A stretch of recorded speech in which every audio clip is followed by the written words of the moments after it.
I was stranded in a dark cave, running on absolute fumes. Zero water, zero food. 3 brutal days straight. Trapped with me were twin sisters, Su Li and Su Yao. The ultimate school beauties, but right now, they looked wrecked, covered in dirt and completely drained. Collapsing on the floor, their clothes torn and shoes completely gone. Starvation hit so hard I started losing my mind. The twins literally morphed into milk cows right before my eyes. Cows meant milk, and milk meant staying alive. I tried to crawl their way, but my muscles completely locked up. Su Li screamed at me, snapping me right back to reality. Just a sick hallucination, damn it. This place was definitely not Earth. When I tried to jump, I cleared a whole entire meter, way higher than my normal max. Gravity here had to be like 80% of Earth's. The cave walls glowed with this bizarre, luminescent mineral, acting like natural night lights.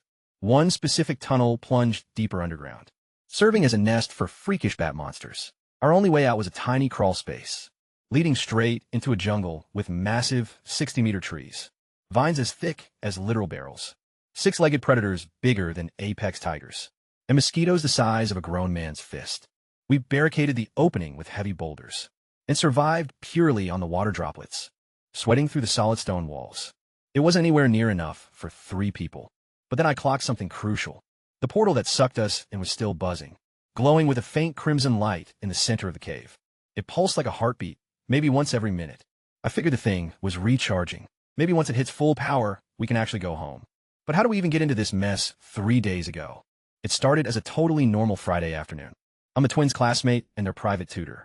I was escorting them back home because their mom forced them to walk as punishment for completely bombing their fitness test, which, to be fair, I honestly reported. Su Li was throwing shade at me the entire walk, right mid-argument. This glowing anomaly just materialized in the air at a crosswalk. Su Yao, who literally cannot resist shiny objects, ran straight over and poked it, getting instantly sucked into the void. Su Li dove right in after her sister. Honestly, I wanted to bolt. I'm just a tutor. I haven't even secured my paycheck yet. But the gravitational pull locked onto me next and dragged me in. And that's how the 3 of us ended up stranded in a cave, on some alien world, slowly starving to death. Eventually, I completely snapped at Su Li. She would not stop pinning everything on me, claiming it was my fault we were trapped in this hellhole. Just because I ratted them out to their mom about the fitness test. I straight up called her an idiot. I told her she wasn't some spoiled princess anymore, just another casualty waiting to die in this dark cave. I let out all the pent-up rage. I reminded her that I tutored her for a whole damn semester, and her grand total score only went up by 5 measly points. From 245 to 250, that pocket change only made me 1,000 yuan. I could have pulled more cash collecting plastic bottles. She fired back, calling me a trash teacher. So I reminded her I explained the exact same formula 5 times, and she'd completely wipe it from her brain by lunch, because all she ever did was grind Genshin. The crash was brutal, but Sui Hao got it even worse. She tanked a massive 20-point drop to her stats. At this rate, I practically owed their mom money. Su Li was shaking violently, right on the verge of tears. But I snapped at her. If she was in a cry, she better crawl over and weep straight into her shoes, so we could actually catch the tears for drinking water. I wasn't joking either. We couldn't afford to waste a single drop. Then, total silence engulfed the cave. I lost all track of time. But out of nowhere, I noticed the portal's light shifting from an ominous red to a glowing green. Adrenaline absolutely surged through me. I dragged my broken body over on all 4s and reached out to touch the shimmering membrane. It felt bizarrely soft like jelly. Suddenly, my hands began turning completely transparent. My fingers vanished out of thin air first. Then my entire arm. I was completely paralyzed, unable to even scream. My whole body was literally fading out of existence as I vanished into thin air. The desperate, panicked screams of Su Li and Su Yao echoed behind me. They were slamming against the gateway, but it completely rejected them. Su Yao bawled, terrified that I'd abandon them to rot and die. But Su Li desperately tried to stay strong. She was the big sister, after all, even if it was only by a mere 10 seconds. That's when Su Li remembered my strict rule about never wasting precious water. She grabbed one of the tiny leather shoes we'd been using to painstakingly catch the filtered water, dripping down from the damp cave ceiling, shoving it right under Su Yao's face. She told her, if you're going to cry, cry into the shoe. So the 2 of them just sat there in the pitch black, listening to the agonizing drips, praying that I would return. Meanwhile, the moment I dissolved from that cave, I was violently pulled into a blinding, infinite white void. Zero gravity. Zero sound. Absolutely nothing. Suddenly, a massive data dump flooded directly into my brain. The portal had officially bonded to my soul. I had just unlocked time travel clearance. But here was the catch. I only had a measly 3 minutes on Earth before getting yanked right back to that hellish alien cave. 3 minutes. The system announced that it had detected my intense, subconscious craving for high-calorie food and was teleporting me to the nearest stash. It warned me that after this initial trip, future portals would just drop me completely at random across human cities. Thud. I wiped out onto something plush, carpet. The rich aroma of expensive sandalwood hit my nose. Crisp, cool air conditioning blasted against my sweaty, grimy body. I looked around and my jaw dropped. I was standing inside the Sue family mansion, the obscenely massive mega villa perched up on the hillside, the exact place where I used to tutor the twins. The portal had literally read my starving brainwaves and warped me straight to the ultimate jackpot of food. For a split second, I was completely ecstatic. But then a glowing countdown materialized in my field of vision. 2:56, 2:55, ticking down ruthlessly. 3 minutes. I had to hoard as many supplies, water, and rations as physically possible. Otherwise, all three of us were dead meat back in that cave. The kitchen was all the way down on the first floor, and I was stranded on the third. This mansion was stupidly colossal. Back in my tiny, 30-square-meter apartment, 3 minutes would be plenty of time to pack up my entire life twice. But in this place, just navigating the endless spiral staircase took a lifetime. I bolted down the steps, my legs shaking frantically. My chest was pounding as I hit the first floor. That's when I spotted someone on the couch. It was Su Chin-won, the twins' billionaire mother. She was curled up alone in a purple silk robe, clutching a framed photo of her daughters. She looked completely shattered, like she'd been weeping for days. Then, my eyes locked onto the table. My face was printed huge in bold red ink. Wanted, 50 million yuan. A massive bounty for any info on the prime suspect. Lin Bai. She'd pulled every single string to pressure the cops into painting a target right on my back for her daughter's disappearance. She was ready to burn the whole city down to find them. I tried to stealth my way past her to the kitchen, but my stomach, empty for 3 brutal days, completely betrayed me with the loudest growl imaginable. She whipped around, and our eyes locked. She recognized me instantly, despite how wild and unhinged I looked. The exact face she'd been hunting for 3 days straight. Elambe. Her voice trembled, looking absolutely ready to murder me. Panicking, I blurted out the absolute dumbest lie possible. Auntie Sue, I'm not Lin Bai. Bro, I literally called her Auntie Sue, right after saying I wasn't the guy. Talk about a massive fail. She knew it was me immediately, and lunged at me like a mama bear, defending her cubs, screaming at the top of her lungs about her girls. The system countdown was at 1:45. Zero time to explain. He chest-heeled. Entiso. We got ice guide to another world, and booked it straight for the kitchen. I dove inside and slammed the heavy wooden door shut. She started throwing herself against it, begging and crying, saying she'd pay me whatever I wanted, just pleading to know if her babies were alive. Hearing her breakdown cut deep, but I couldn't get emotional right now. I yanked open the massive fridge and nearly passed out from pure joy. The thing was absolutely loaded. I grabbed a bottle of premium mineral water and forced myself to only take 2 gulps. Any more, and my body would reject it. After starving for 3 whole days, I ripped off my t-shirt, spread it on the floor, and started looting everything in sight. Chocolates, cheese sticks, hummus slices, caviar, canned meats. If it was compact and packed with calories, it went into the pile. Then I spotted a heavy-duty grocery cart left by the maid. Perfect. I began stacking it high with food and water bottles, completely wiping that fridge clean. We're talking a solid 50 pounds of survival gear. I swiped a block of high-end chef knives from the counter, because out in the wild, weapons are life. Spotted a blowtorch by the stove. Yep, mine now. Salt. You die without sodium in the wild. I literally stuffed the entire spice rack into my deep pockets. Outside, Su Chin had already dialed the cops, and sirens were already swarming the estate. With only 15 seconds left on the clock, I screamed through the door. They weren't kidnapped. We got pulled into an alien world, and I only came back to get supplies to save them. Look, they're completely fine, trust me. I'll bring them back. But yeah, she didn't buy a single word. She straight up thought I was traumatized, or maybe brainwashed by some kidnappers. The second the countdown hit 0, boom, I vanished. Grocery cart and all. Just a minute later, the SWAT team absolutely smashed the kitchen door open. Guns drawn, ready for war, they found absolutely nothing. The fridge was wide open and completely cleaned out, with chocolate wrappers littered all over the floor. The windows were locked tight, and the door was deadbolt from the inside. A grown-up teenager and 50 pounds of heavy supplies had literally evaporated from a sealed room. Su Chingwan collapsed onto the floor, weeping, fully convinced that I'd been snatched by kidnappers too. But the lead detective stared at that impossibly locked room and realized this was definitely no ordinary kidnapping. Within 30 short minutes, a top-secret government agency completely took over the investigation. My name was cleared from the suspect list, and the entire file was classified as a top-tier national security secret. Meanwhile, I spawned back in the cave, pushing a whole grocery cart overflowing with loot. The fridge didn't make the cut, but everything inside it did. I was gasping for air, drenched in an icy cold sweat.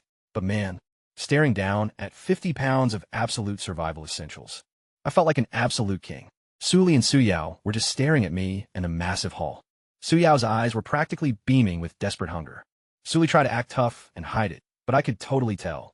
I cracked open a fresh water bottle, chugged half of it, right in front of them, and decided it was time to have a little fun. I laid down the law. Call me Big Brother, and you get a drink. A simple trade.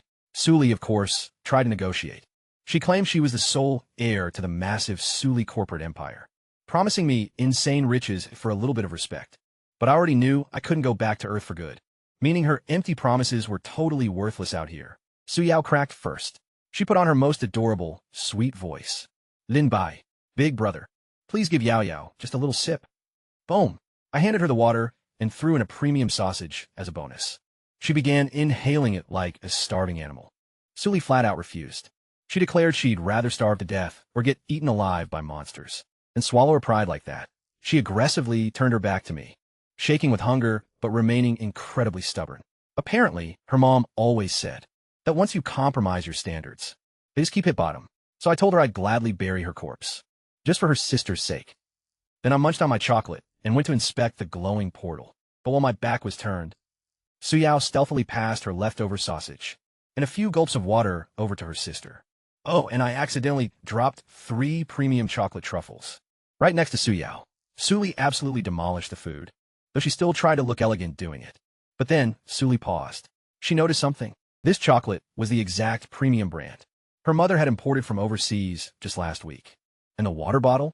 It literally had her family corporation's custom laser-engraved logo stamped right on the bottom. She pieced it together instantly and marched right up to confront me. You literally went into my house through that portal, didn't you?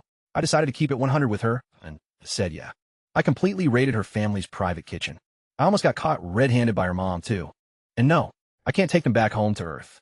Bro, I can't even secure a safe zone for myself here. Like, if I could chill on Earth, why would I ever come back to this literal hellhole? I gave it to her straight. Keep pulling that spoiled princess act in a place like this, and she'd end up dynamic ending before her sister. That finally broke her. She swallowed her pride, looked down, and muttered, whatever you want, cash, status, anything, it's yours. Just keep us alive and get us back home. Right after that, I pulled up the system portal status. It was sitting at a pathetic 0.1% charge, requiring a whopping 72 hours just to top up. The system mechanic was simple. Every 24 hours of passive, agonizing charging here. Bought me a single, measly minute on Earth. Once the timer hit 3 minutes, I could finally initiate a warp, but it would drop me in a completely random city. Definitely not inside her mansion this time. 3 whole days of waiting just for a 3-minute scavenging run. Talk about a garbage tier efficiency rate. I desperately needed to optimize my route and make every single second count. Checking my phone, the battery was hanging on at 30%. During that brief 3-minute window back on Earth, the cellular network had finally pinged, instantly downloading a massive tidal wave of notifications. Sitting in the dark cave, I started scrolling through the chaos. My school had completely nuked my inbox. The dean was convinced I'd kidnapped 2 of the elite high-tier classmates, while my homeroom teacher was practically begging me not to do anything crash out or extreme. We're talking hundreds of missed messages, all radiating the exact same pure panic. Even the police department had blown me up with texts, claiming my last known coordinates were completely surrounded by SWAT teams.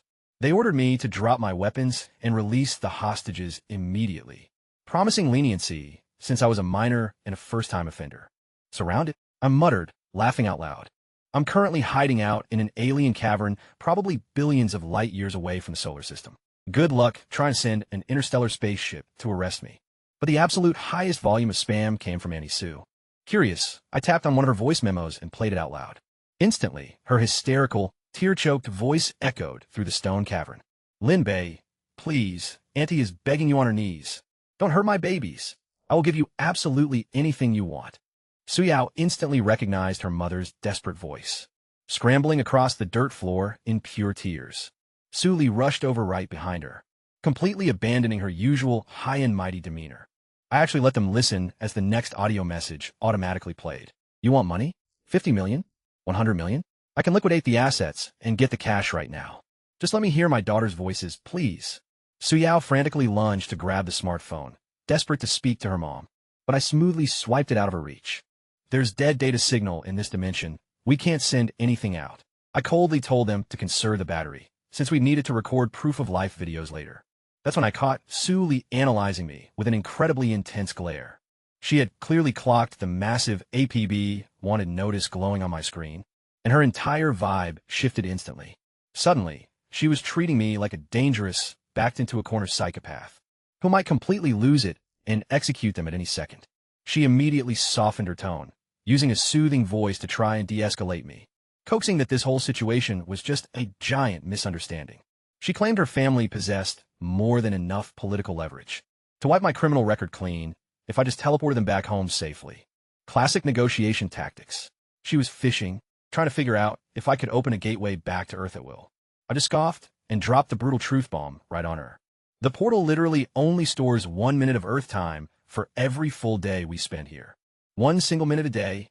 Her jaw dropped, her entire body locking up in sheer horror. She had naively assumed I held an instant escape key we could use whenever we wanted. But now, the grim reality set in. They were stuck in this brutal world for the long haul. Honestly, that police warrant didn't sweat me in the slightest. Good luck to anyone on Earth trying to catch a guy who can literally blink across dimensions. But for these two spoiled heiresses, they weren't seeing home again. For weeks, maybe even months, they were officially trapped in this monster-infested hellhole, meaning their survival completely depended on me.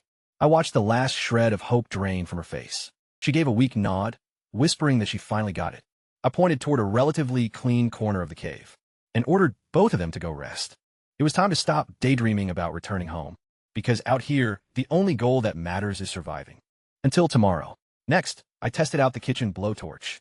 A brutal, 8-inch blue flame erupted instantly, piercing right through the pitch-black cave. Both sisters flinched in terror, but I told them to relax. This wasn't to scare them. It was our only real weapon against whatever was growling down in those deep tunnels. I packed it away and made one thing crystal clear. This fuel is officially more precious than our lives.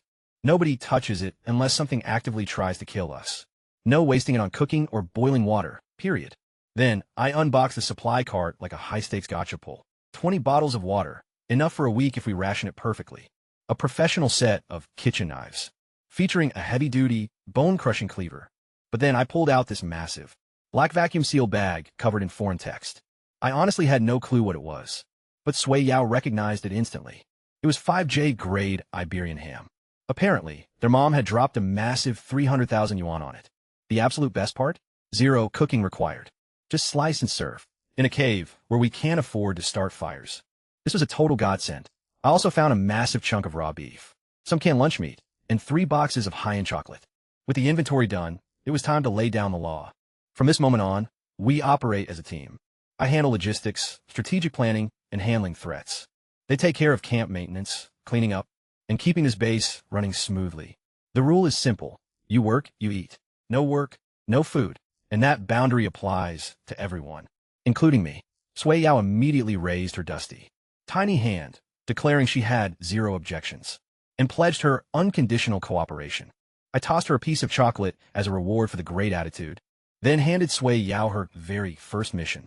Rewrap all the exposed food items with plastic wrap to seal out the damp cave air. Next, Ifei Suli. Her job was to completely upgrade our water filter, using clean plastic bottles instead of dirty shoes. Get those foul-smelling kicks out of here, and rebuild the stone barricade at the cave entrance, with tighter gaps so no mutated bugs could creep in overnight. Finish the job, then you get to eat.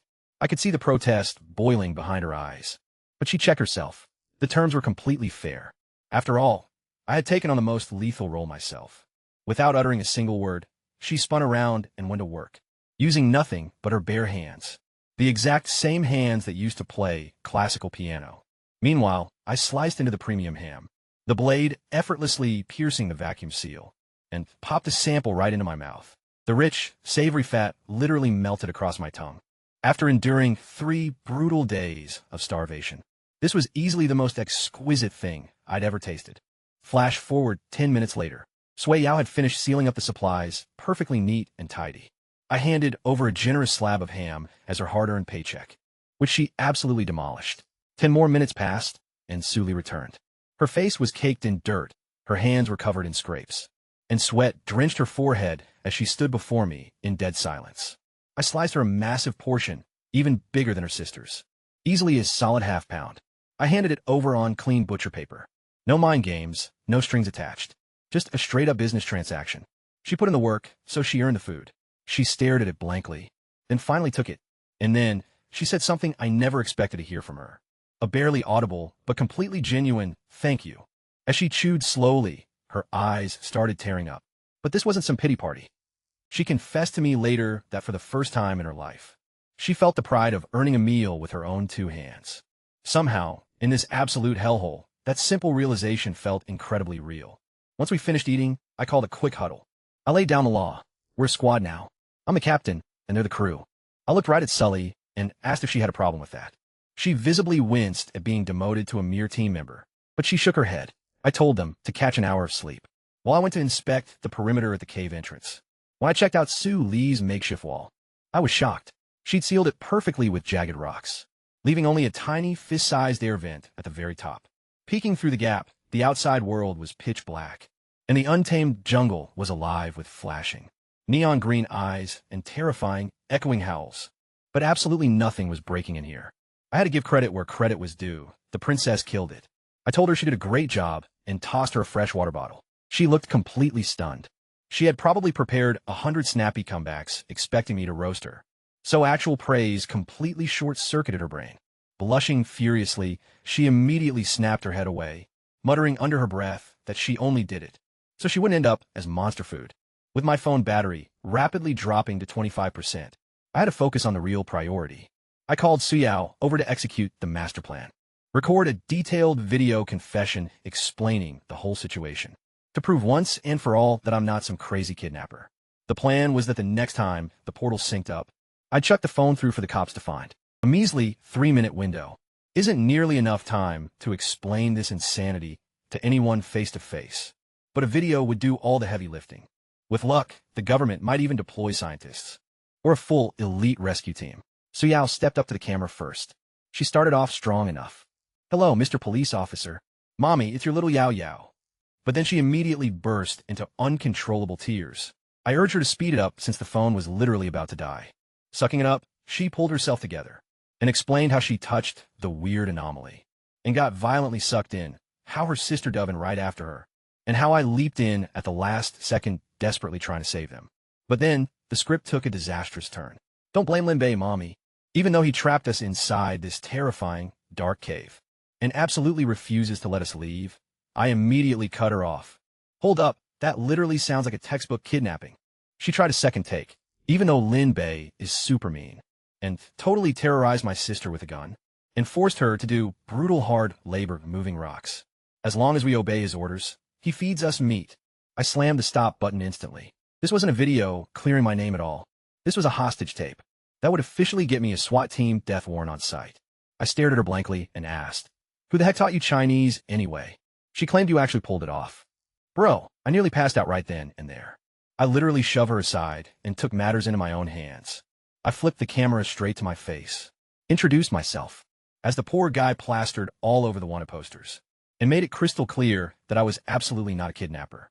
Next, I panned over to the glowing cave walls, the portal, and showed both sisters perfectly fine, standing next to a cart piled high with premium food. I made sure to give that expensive ham some screen time. Hard proof that I wasn't mistreating my guests. I even bragged about letting them eat first, which earned me a massive, soul-crushing eye roll from Su Li. Luckily, the camera missed that part. I laid out the details, the portal's 72-hour recharge cycle, the strict 3-minute limit, and begged them to send scientists, or any rescue team they could muster. Then, just in case we never made it back alive, I looked into the lens and asked Annie Sue to please settle my unpaid tutoring fees and just burn the cash as spirit money for my ghost. I even read out my exact bank account details. After that, I immediately shut the phone off to preserve the battery, wrapped it securely in plastic bags to shield it from the moisture, and tucked it deep inside my clothes. That single phone was now our absolute most prized possession. And I was falling fast. Thankfully, the sealed entrance blocked out the freezing wind, keeping the temperature somewhat manageable. I spread my jacket across the dirt floor right by the supply cart and called out to the sisters. I told them to stop shivering in that freezing corner and come sleep closer to the heat. There was 0 point in freezing to death before morning.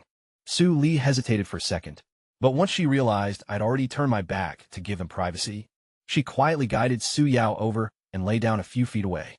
This was our 4th night stranded on this godforsaken planet, but it was the very first night any of us actually felt a shred of safety. Cut to the dead of night. Out here, I sleep on a hair trigger. Falling to a deep sleep in the wild is basically suicide. So the exact second a freezing, ice-cold hand poked my shoulder, my eyes snapped wide awake. It was Su Lee, crouching right in front of me. Her face was completely pale, covered in a cold sweat, with both hands clutched tightly over her stomach. She looked like she was in absolute agony. Meanwhile, Su Yao was still completely dead to the world behind her, drooling in her sleep like a total log. Su Lee was visibly struggling to form a sentence. She kept stammering and tripping over her words until she finally whispered that she desperately needed to use the bathroom. I just pointed toward the pitch-black corner, deep inside the cave where we've been doing our business. But she flat out refused. It was blindingly dark over there, and she swore she'd heard creepy monster noises earlier. She couldn't bring herself to wake her sister, so she begged me to go with her as a bodyguard. Think about it. The ultimate school beauty begging me to escort her to the toilet. If this happened back in the real world, literally nobody would believe it. Naturally, I shut her down at first. But then, she hit me with the absolute nuclear option. If you don't come with me right now, she threatened, I'm just going to do it right here in front of you. That horrific mental image instantly made me grab my meat cleaver and scramble to my feet. There was no way in hell I was sleeping next to that stench. For the next few days, I dug through my school backpack and pulled out a pack of tissues, literally the only useful thing I had brought with me, besides those useless textbooks and practice exams. I handed her 2 pages and told her to use them wisely. In a survival situation, every single sheet counts. She snatched them up, waddling toward a dark corner.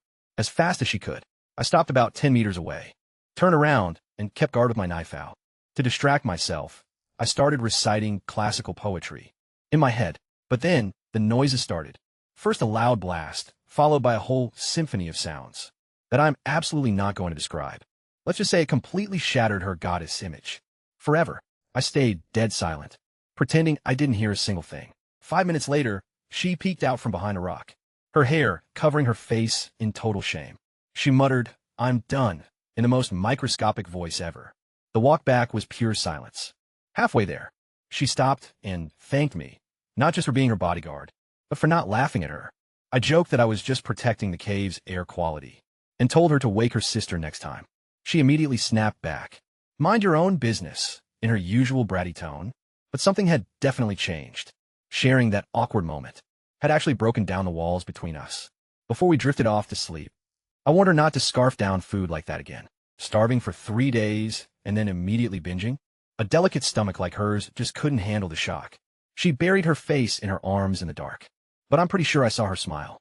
That night, I had a wild nightmare. I dreamed I was a piece of legendary, delicious tang monk meat, and 2 vicious female demons were fighting to devour me. One had her arms choked tight around my neck, sucking the life force right out of me. The other had transformed into a massive python, coiling heavily around my waist and legs. Her head kept nudging against my stomach, hunting for the perfect spot to bite down. The suffocating weight kept getting worse and worse, until I literally couldn't breathe. That sudden jolt of pure panic snapped me awake. I gasped for air, my eyes flying open. But instead of staring at the rocky cave ceiling, I was looking at a whole view of pale, smooth skin that I definitely shouldn't be describing on camera. In the faint, eerie glow of the cave minerals, the reality of the situation finally clicked. There were no demons.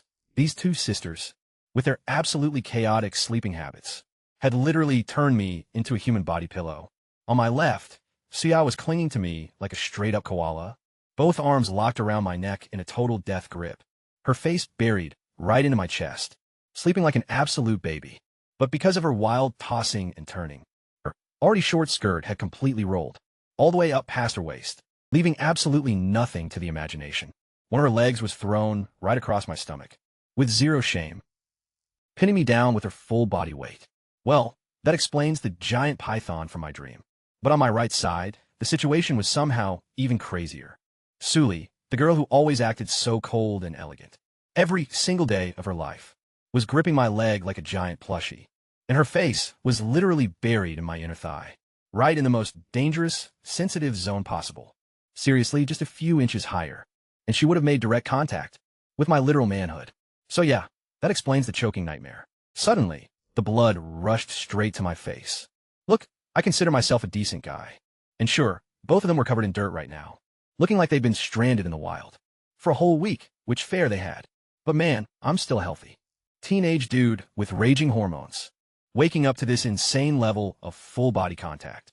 First thing in the morning, my body gave a perfectly natural physical reaction that I had absolutely zero control over, making the entire vibe 10 times more awkward. Gritting my teeth, I grabbed her leg draped over my thigh, surprisingly warm and smooth, even under all that cave dust, and shoved it off. Suli immediately mumbled some sleepy complaint about losing her heater, and then her eyes slowly fluttered open. First thing she locks onto? Denim jeans. Second thing, glancing slightly higher? A very obvious, undeniable bump. Third thing, looking all the way up to my face, which was dark as a storm cloud, glaring right back down at her. Her brain completely short-circuited for 3 whole seconds, before reality hit her like a lightning bolt. Her face had literally just been pressed against my thigh.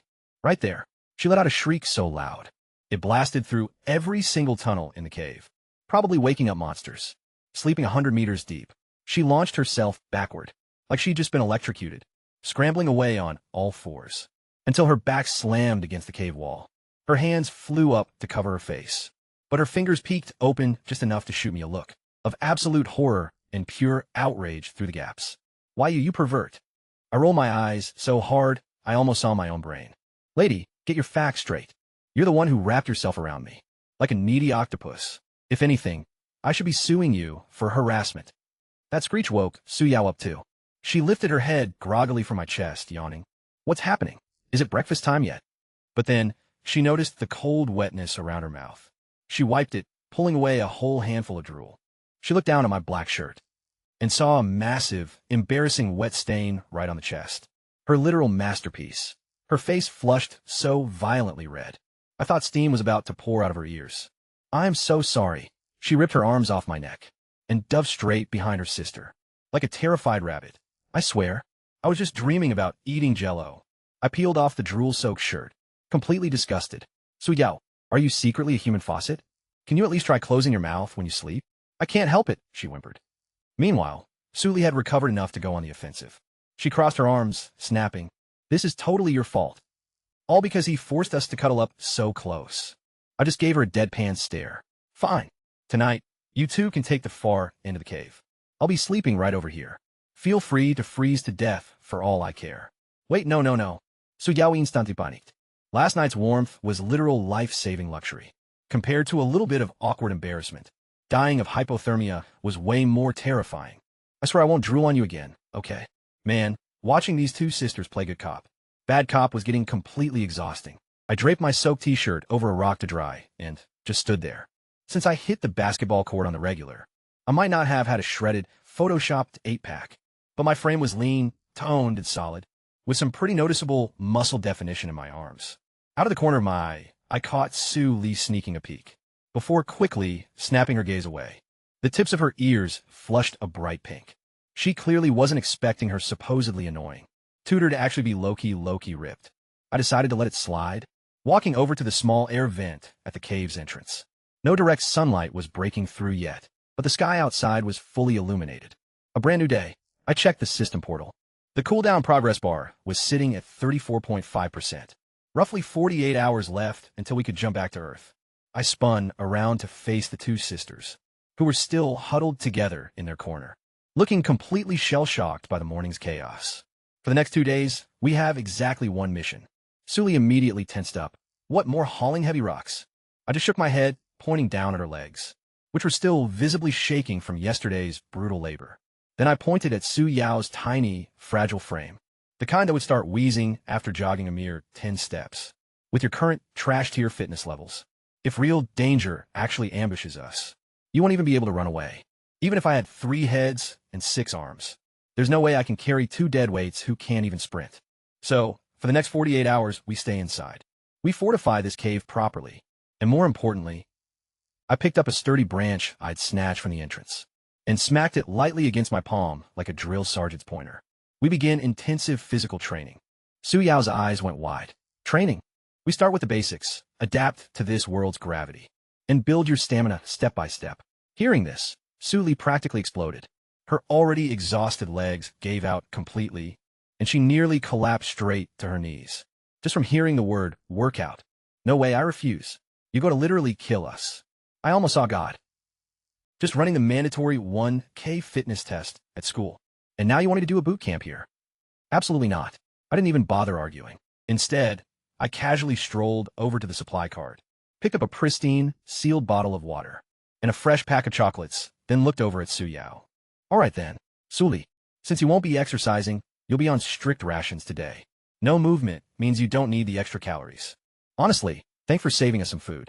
This psychological warfare was devastatingly effective, especially on someone who had just survived actual starvation. Because out here, losing your food rations is a straight-up death sentence. Sully gritted her teeth so hard, I could literally hear them grinding. Fine, I'll do it.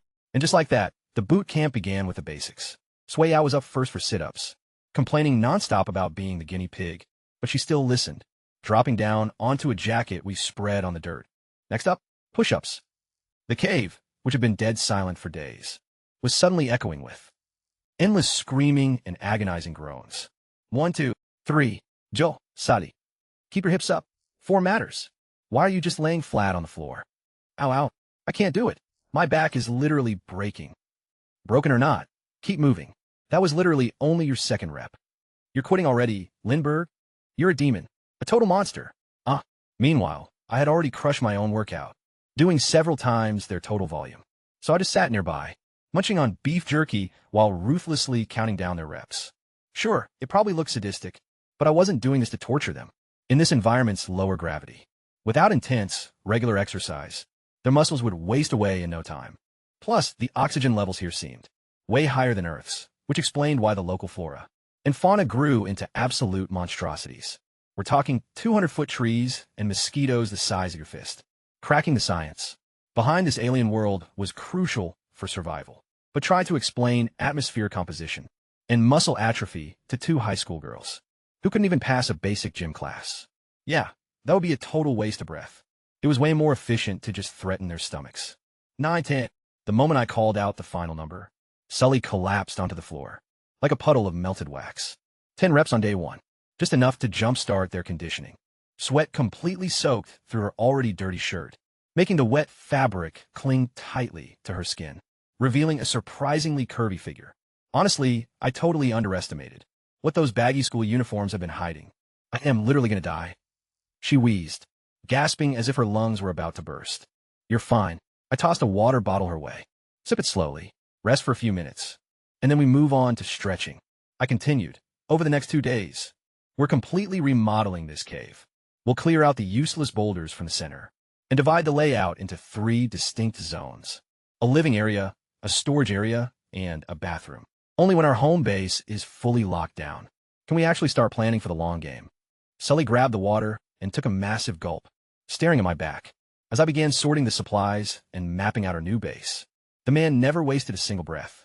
He was always playing 4D chess, even though she called him a literal demon 5 minutes ago. And every muscle in her body was screaming, and she wanted nothing more than to throttle him. Watching him work like that, so terrifyingly calm and methodical, triggered something in her. The overwhelming dread of being stranded on a hostile alien world, the absolute panic of dying in this dark cave, and the crushing fear of never seeing home again. It all started to fade the moment she watched him cook. This guy was steady, infuriatingly, undeniably rock solid. Like if she just glued herself to his side, she might actually survive this nightmare. Maybe she'd even make it home. Stupid Lin Bei. She muttered under her breath.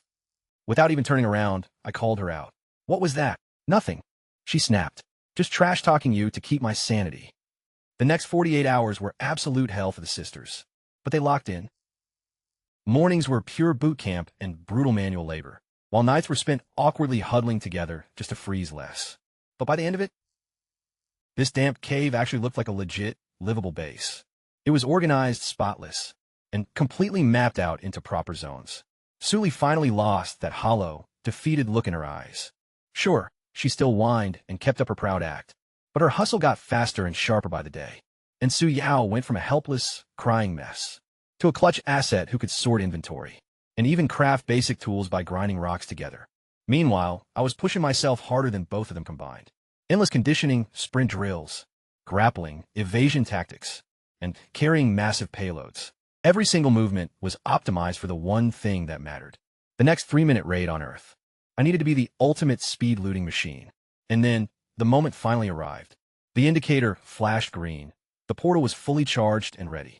I looked over at the two sisters standing there, their eyes brimming with desperate hope, and made my call. Grabbed my hands. They froze for a split second, then lunged forward, gripping me with everything they had. Their small, trembling hands latched onto mine, their soft fingers pressing against my rough, battle-calloused palms. I gave it to them straight. I had no idea if the portal could even bypass the passenger limit. The system guidelines never explicitly said yes or no. But this was our shot, and we had to bet it all.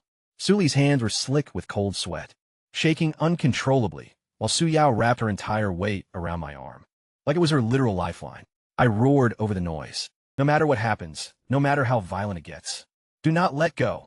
They nodded frantically, and I charged straight into the blinding green light, dragging them with me. Instantly, reality shattered. It felt like being violently thrown into a high-speed industrial blender. Space-time squeezed and warped aggressively around us. I could still feel their grip, but an intense, crushing force was actively pushing back. The portal was trying to purge them. It only recognized me. Suddenly, I felt one hand break away, then the other. They were violently ripped from my grasp. I didn't see what happened to Su Yao in that exact moment, but I'd find out later. She was thrown violently forward, slamming hard onto the cave floor. She scrambled up instantly, screaming out for me and her sister, desperately hoping they had actually made it back home. But as she scanned her surroundings, her heart completely sank. It was the exact same cave, surrounded by those same eerie, glowing rocks. And the portal? The energy was totally drained, fading back to a deep crimson red. Worse yet, I was gone. Sully was gone. She was completely abandoned, all alone on a hostile alien planet. She opened her mouth, ready to scream at the top of her lungs, ready to break down and sob, but right then, the brutal survival rules I had drilled into her during training flashed through her mind. Rule number 1, keep your mouth shut. If you actually want to survive in this hellhole, making noise out here is basically ringing a dinner bell for the local monsters. Some of these beasts have insanely sharp hearing. You cry, you get eaten. Panicking, Su Yao instantly slammed both of her filthy hands over her mouth. She forcefully choked back her desperate sobs, leaving tears to stream silently down her dirt-streaked face, hot and dripping over her trembling fingers. She curled her body into a tiny, shivering ball on the cold cave floor, shaking violently. Petrified, she stared blankly into the pitch-black void with wide, traumatized eyes. Yet, she didn't let out a single peep. Her sister was gone. I was gone. She was officially the last one standing. Meanwhile, our vision violently twisted and snapped right back into focus.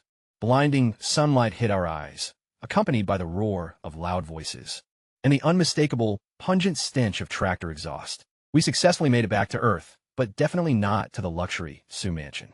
Instead, we're dropped right in the dead center of some random, bumfuck rural town surrounded by low-rise, run-down buildings, with faded, old-school propaganda slogans painted all over the concrete walls. There wasn't a single skyscraper in sight. And to make matters worse, our current look was absolutely unhinged. I was completely shirtless, aggressively pushing a stolen supermarket shopping cart, while Sully stood there in a shredded skirt, utterly caked in mud, with her hair looking like a literal bird's nest. Honestly, we looked like two feral, wild savages, who had just escaped from some uncontacted jungle tribe. Locals were already staring us down, creating a massive crowd. Thinking fast, I whipped out my massive cleaver, glared right at them, and roared, "What are you guys gawking at? We're shooting an indie movie here." That lie scattered the nosy onlookers pretty damn quick. But that's when it hit me. Suyao wasn't anywhere with us. Suddenly, a glaring system message flashed directly into my field of vision. Overload. Warning. The portal could only successfully transport living beings and physical objects up to my own exact body weight. Let's do the math. I weighed 73 kilos. Sully was 45. Throw in the heavy shopping cart and the weapons, and there was absolutely zero weight allowance left for Suyao. The system had automatically kicked her out of the queue. My stomach instantly dropped. That meant she was entirely alone in that terrifying cave right this second, probably scared out of her absolute mind. Sully went completely pale the moment she realized her sister hadn't made the jump. But she didn't scream or completely lose her composure.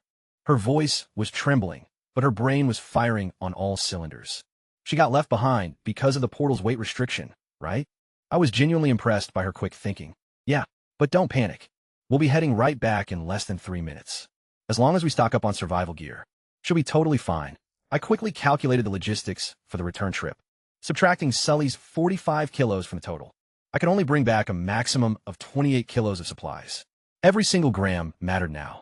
I aggressively shoved my phone right into Sully's hands. It had barely 20% battery left. Call your mom right now. Tell her we're still alive. And tell her we need an immediate extraction. Sully didn't waste a single millisecond. She immediately started dialing while sharply scanning our exact perimeter, instantly reading out the environment like a pro-military scout. Visual confirmation. This looks like a remote, rural township. Not a single big box store in sight. No supermarkets. 0 convenience stores. And the clock was ticking down 2 minutes, 30 seconds. My eyes frantically scanned every single storefront, lining both sides of the street. Then, jackpot, a faded, dusty sign reading, Old Wong's Seed and Agricultural Supply Store. Massive bags of fertilizer were piled high by the door. Next to a window, ad boasting about corn seeds that could yield a whopping 1,400 kilos per acre. Sure, you can't eat raw seeds right away, but for long-term survival on a brutal alien planet, seeds were the ultimate cheat code. Plus, farm shops mean serious hardware. Sickles, hoes, raw blades. I grabbed Suli's arm with one hand, gripped the cart with the other, and charged inside like an absolute maniac. Inside, there was just this sweet old grandma, chilling in a bamboo rocking chair, fanning herself while watching an opera on a tiny TV. Suddenly, 2 wild-looking people burst through her door, scaring her half to death. Goodness gracious! What are you two doing? Look, no time for small talk. Grandma, I am so sorry about this. I literally scooped her up, chair and all, carried her right out the shop, and set her down gently on the sidewalk. Suli, pay her, I yelled. Suli didn't hesitate for a second. She ripped a stunning, pure gold, diamond-studded necklace right off her own neck, a piece easily worth over 100,000 yuan, and shoved it right into the old woman's hands. This is worth enough to buy your entire inventory. We're so sorry, but this is life or death. With that, she ducked back inside and violently yanked the heavy metal roller shutter door slammed shut behind her, locking it secure from the inside. We had to, if some heroic good Samaritan tackled us. Before our countdown hit 0, we'd get teleported back to the alien world and leave all these precious supplies behind. Our synergy was absolutely flawless, like we'd been pulling heists together for years. Outside, the grandma just stood there frozen, clutching a diamond necklace, worth way more than her entire shop. Completely bewildered, a crowd of onlookers began to gather, whispering and pointing. Meanwhile, inside the shop, I went absolutely feral. Cabbage seeds? Grabbing. Radishes? Grabbing. Tomatoes? Oh, absolutely. We need that vitamin C. I swept seed packets off the shelves, shoveling them into the cart in a blur. Suli was working right alongside me without stopping. She didn't know what was actually useful, so she just watched what I grabbed and snatched whatever was right next to it. I dashed over to the back wall and ripped down a heavy sickle and a hose head. Real steel tools, absolute game changers for the cave. Right then, Suli's phone finally caught a signal. The call connected. Hello. Linbei, is that you? Annie Sue's panicked, frantic voice blasted through the speaker. Suli took a sharp breath. Her voice cracked with emotion, but she forced the words out fast. Mom, it's me, it's Suli. Listen to me, we're not dead. We're currently in GBY Township, Yunnan. Yep, we just got straight up ice-skied to an alien world.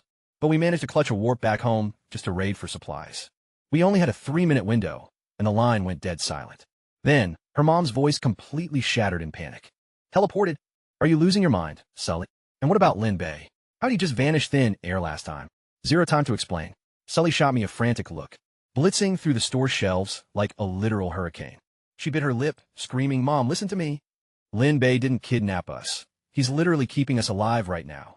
Right now, he's helping me hit a seed shop." Bro, I could practically see the massive question marks exploding in Annie Sue's brain. On the other end of the line, 1 minute left on the clock. I aggressively snatched the phone out of Sully's hand. "Annie Sue, I swear everything Sully's saying is 100% legit. I know it sounds totally unhinged, but we are completely out of time. Su Yao is still stranded in a cave, waiting for us to get back. I can't bring this phone with us, so I'm leaving it right here on the counter. There's video proof inside showing the cave. The alien wilderness, all of it. Once you see the footage, it'll all make sense. Get down to Jibai Township in Yunnan. The old Wong seed store."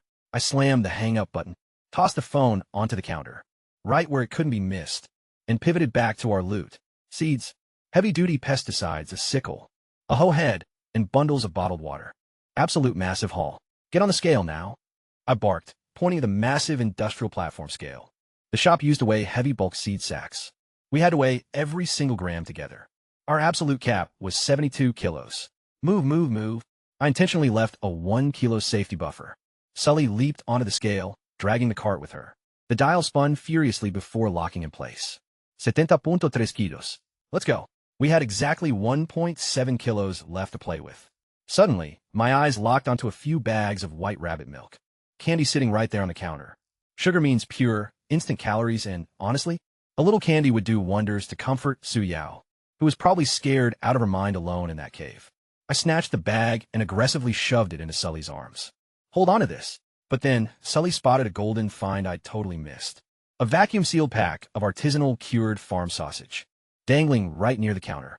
Looked to be about 1.5 pounds. "Yo, this is actual meat," she gasped, her eyes instantly lighting up as she swiped it. I blinked in surprise, then gave a sharp nod. Insane clutch. 71.9 kilos. Absolute perfection. We were pushing the absolute limit. 5 seconds left. Just then, outside the metal shutter door, a crowd of angry locals started shouting, "Hey, whoever's in there, listen up. We already called the cops. They're rolling up any second. Open this door right now." Sully and I locked eyes, and in that exact moment, this incredibly surreal feeling hit us. We were like two straight-up outlaws on the run, a modern-day Bonnie and Clyde, except we were robbing local agricultural shops instead of federal banks. She squeezed the candy and sausage tightly against her chest with one arm, while white-knuckling the edge of the cart with the other. The countdown finally hit 0. Reality completely warped around us, and boom, we vanished. A little while later, the police breached the heavy metal shutters. Inside the abandoned shop, a TV droned out the daily news, leaving only a lone, mysterious phone sitting quietly on the counter. And just like that, the entire place was a ghost town. It was like no one had ever even existed there. Now, I didn't actually witness this firsthand. I only found out later what kind of chaos erupted on Earth. The second Sue, Lee, and I vanished in thin air from that seed store. It took the local cops less than 5 minutes to swarm the scene. But the detective leading the charge, a 20-year veteran named Chun Lee, and this guy had absolutely never seen anything like this. The dispatch call reported 2 absolute wild cards, holding up a local farm supply shop and terrorizing the elderly lady running the counter. But the moment they ripped open the metal shutters, the entire store was completely empty. No suspects, no signs of a break, 0 trace of an escape. Just a TV blaring the static news, a cracked, ancient phone sitting on the counter, and a diamond necklace worth more than the entire store itself. Left right there with the utterly bewildered grandma outside. A rookie officer on the scene immediately pointed out the obvious. This place literally only had one entrance. No back door, no smashed walls, no secret tunnels. Unless these targets could literally knock-lip through solid matter. There was no logical explanation for how they just evaporated. And then the heavy hitters arrived. A massive, completely unmarked black chopper materialized overhead. Elite Black Ops operatives in full tactical gear came rappelling down the ropes, carrying high-tech weapons and classified scanners that the local precinct didn't even know existed. Their commander flashed credentials from some shadow agency called Division 3, the 0 to 5 Special Investigation Bureau, a black-budget department that was supposed to be nothing but urban legend. He immediately ordered the local cops to clear the perimeter, force everyone to sign strict NDAs, and completely erase everything they saw from their memories. They locked down a 5-kilometer radius around the store and completely jammed all cellular signals. Meanwhile, Annie Sue was losing her absolute mind. The second our call went dead, she immediately boarded her private jet and flew full throttle straight to Yunnan. But before she could even step foot out of the Kunming airport, a fleet of ominous black government sedans swarmed right onto the tarmac, completely cutting off her path. A sharp-looking, distinguished middle-aged man stepped out and introduced himself as Li Yaodong, a top-tier special consultant for the intelligence services, who also happened to be a renowned academic. He gave her his word that both of her daughters were confirmed alive and out of immediate danger for now. Then, he instructed her to follow them to a classified bunker, hidden deep within the mountains. After bypassing 3 heavily fortified military checkpoints, undergoing full-body biometric scans and strict ID verification, she was finally escorted into a high-tech war room. An entire wall was taken up by a massive, glowing command screen. Surrounding the long conference table were decorated military generals and elite scientists in sterile lab coats. They immediately queued up the footage recovered from my phone onto the main screen. Su Yao's tear-stained face flashed on the display first, her hair a complete, disheveled mess as she sobbed directly into the lens.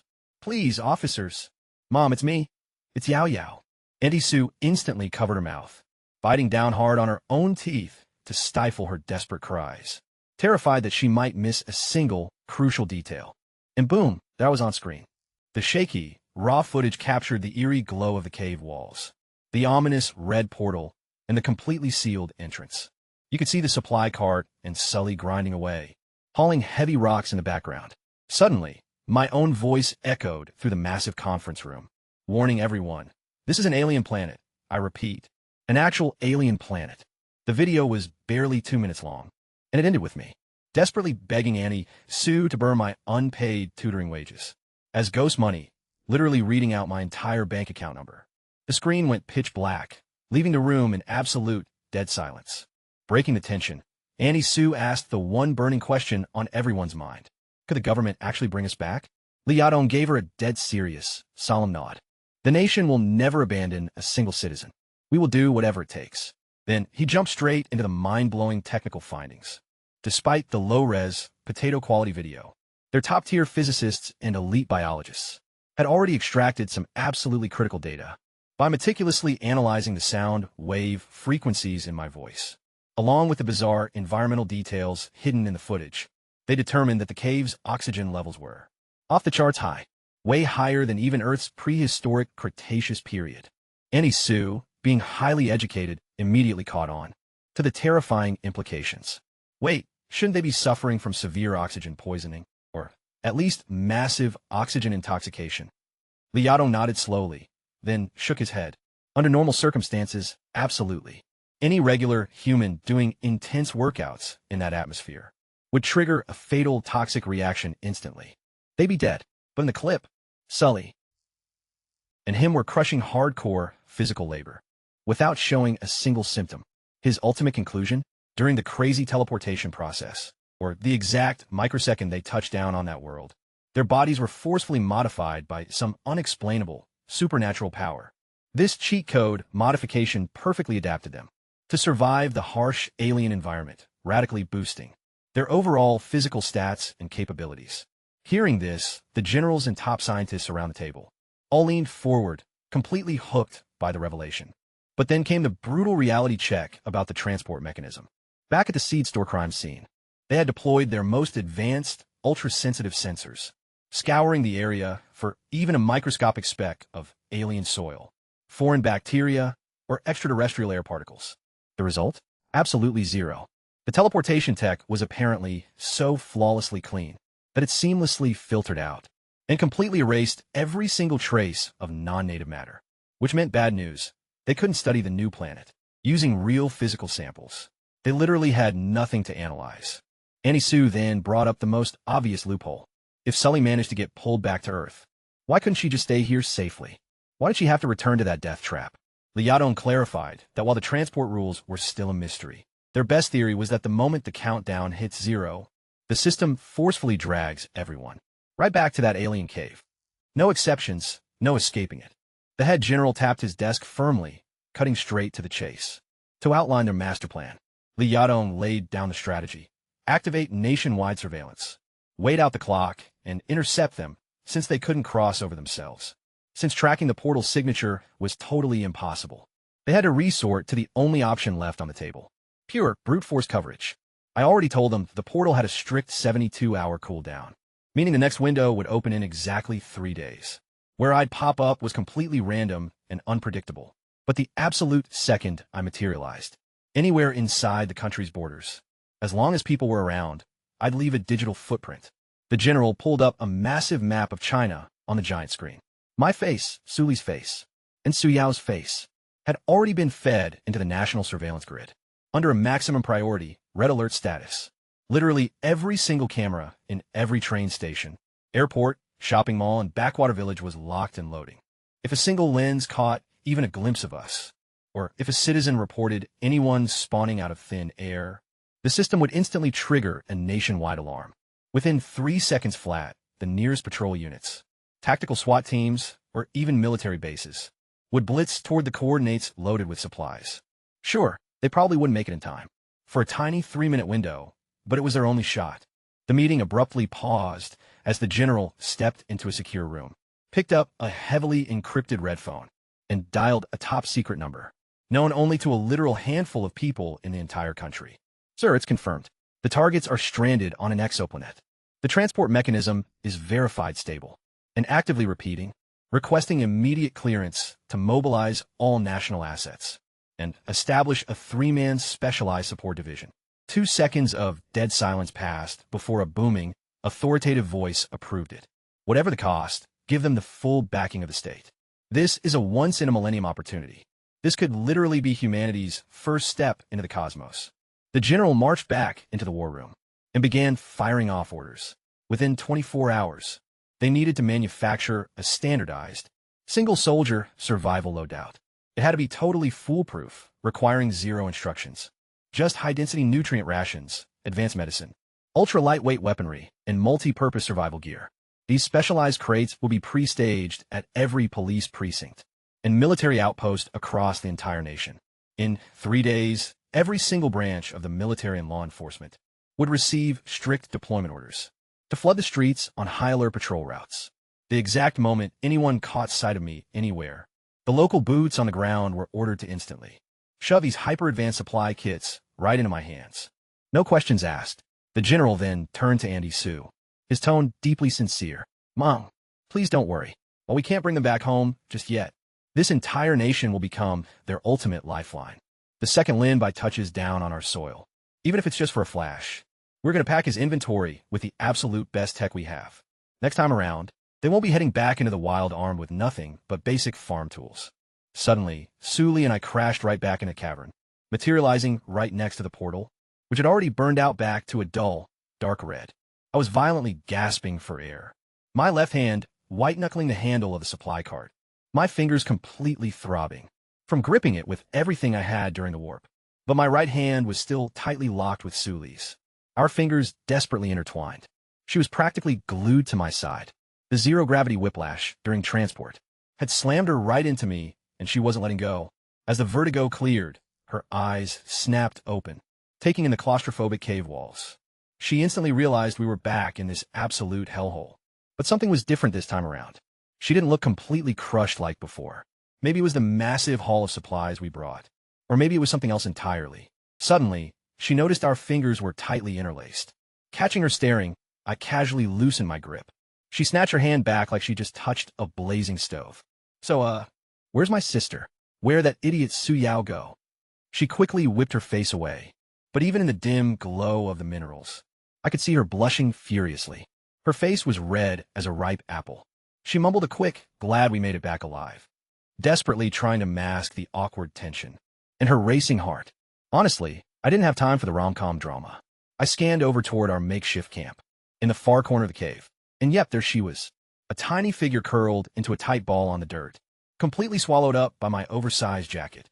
She had pulled it over herself like a security blanket, hiding her entire body beneath the heavy fabric. It was obvious. She'd been burying her face in it, inhaling my scent, just to trick herself into thinking I was still there. Clutched in her hands was a small piece of ham. She'd meticulously sliced with a knife. Even though her eyes were puffy and swollen from crying, like literal steam buns, she kept forcing herself to eat, trapped in this terrifying, pitch-black void, where she had been abandoned completely alone, only that ration of ham. And the lingering trace of my presence on that jacket kept her from completely losing her sanity. She'd been playing pretend this whole time, clinging to the illusion of my protection. The moment our voices echoed outside her cocoon, the shivering pile of clothes suddenly shifted.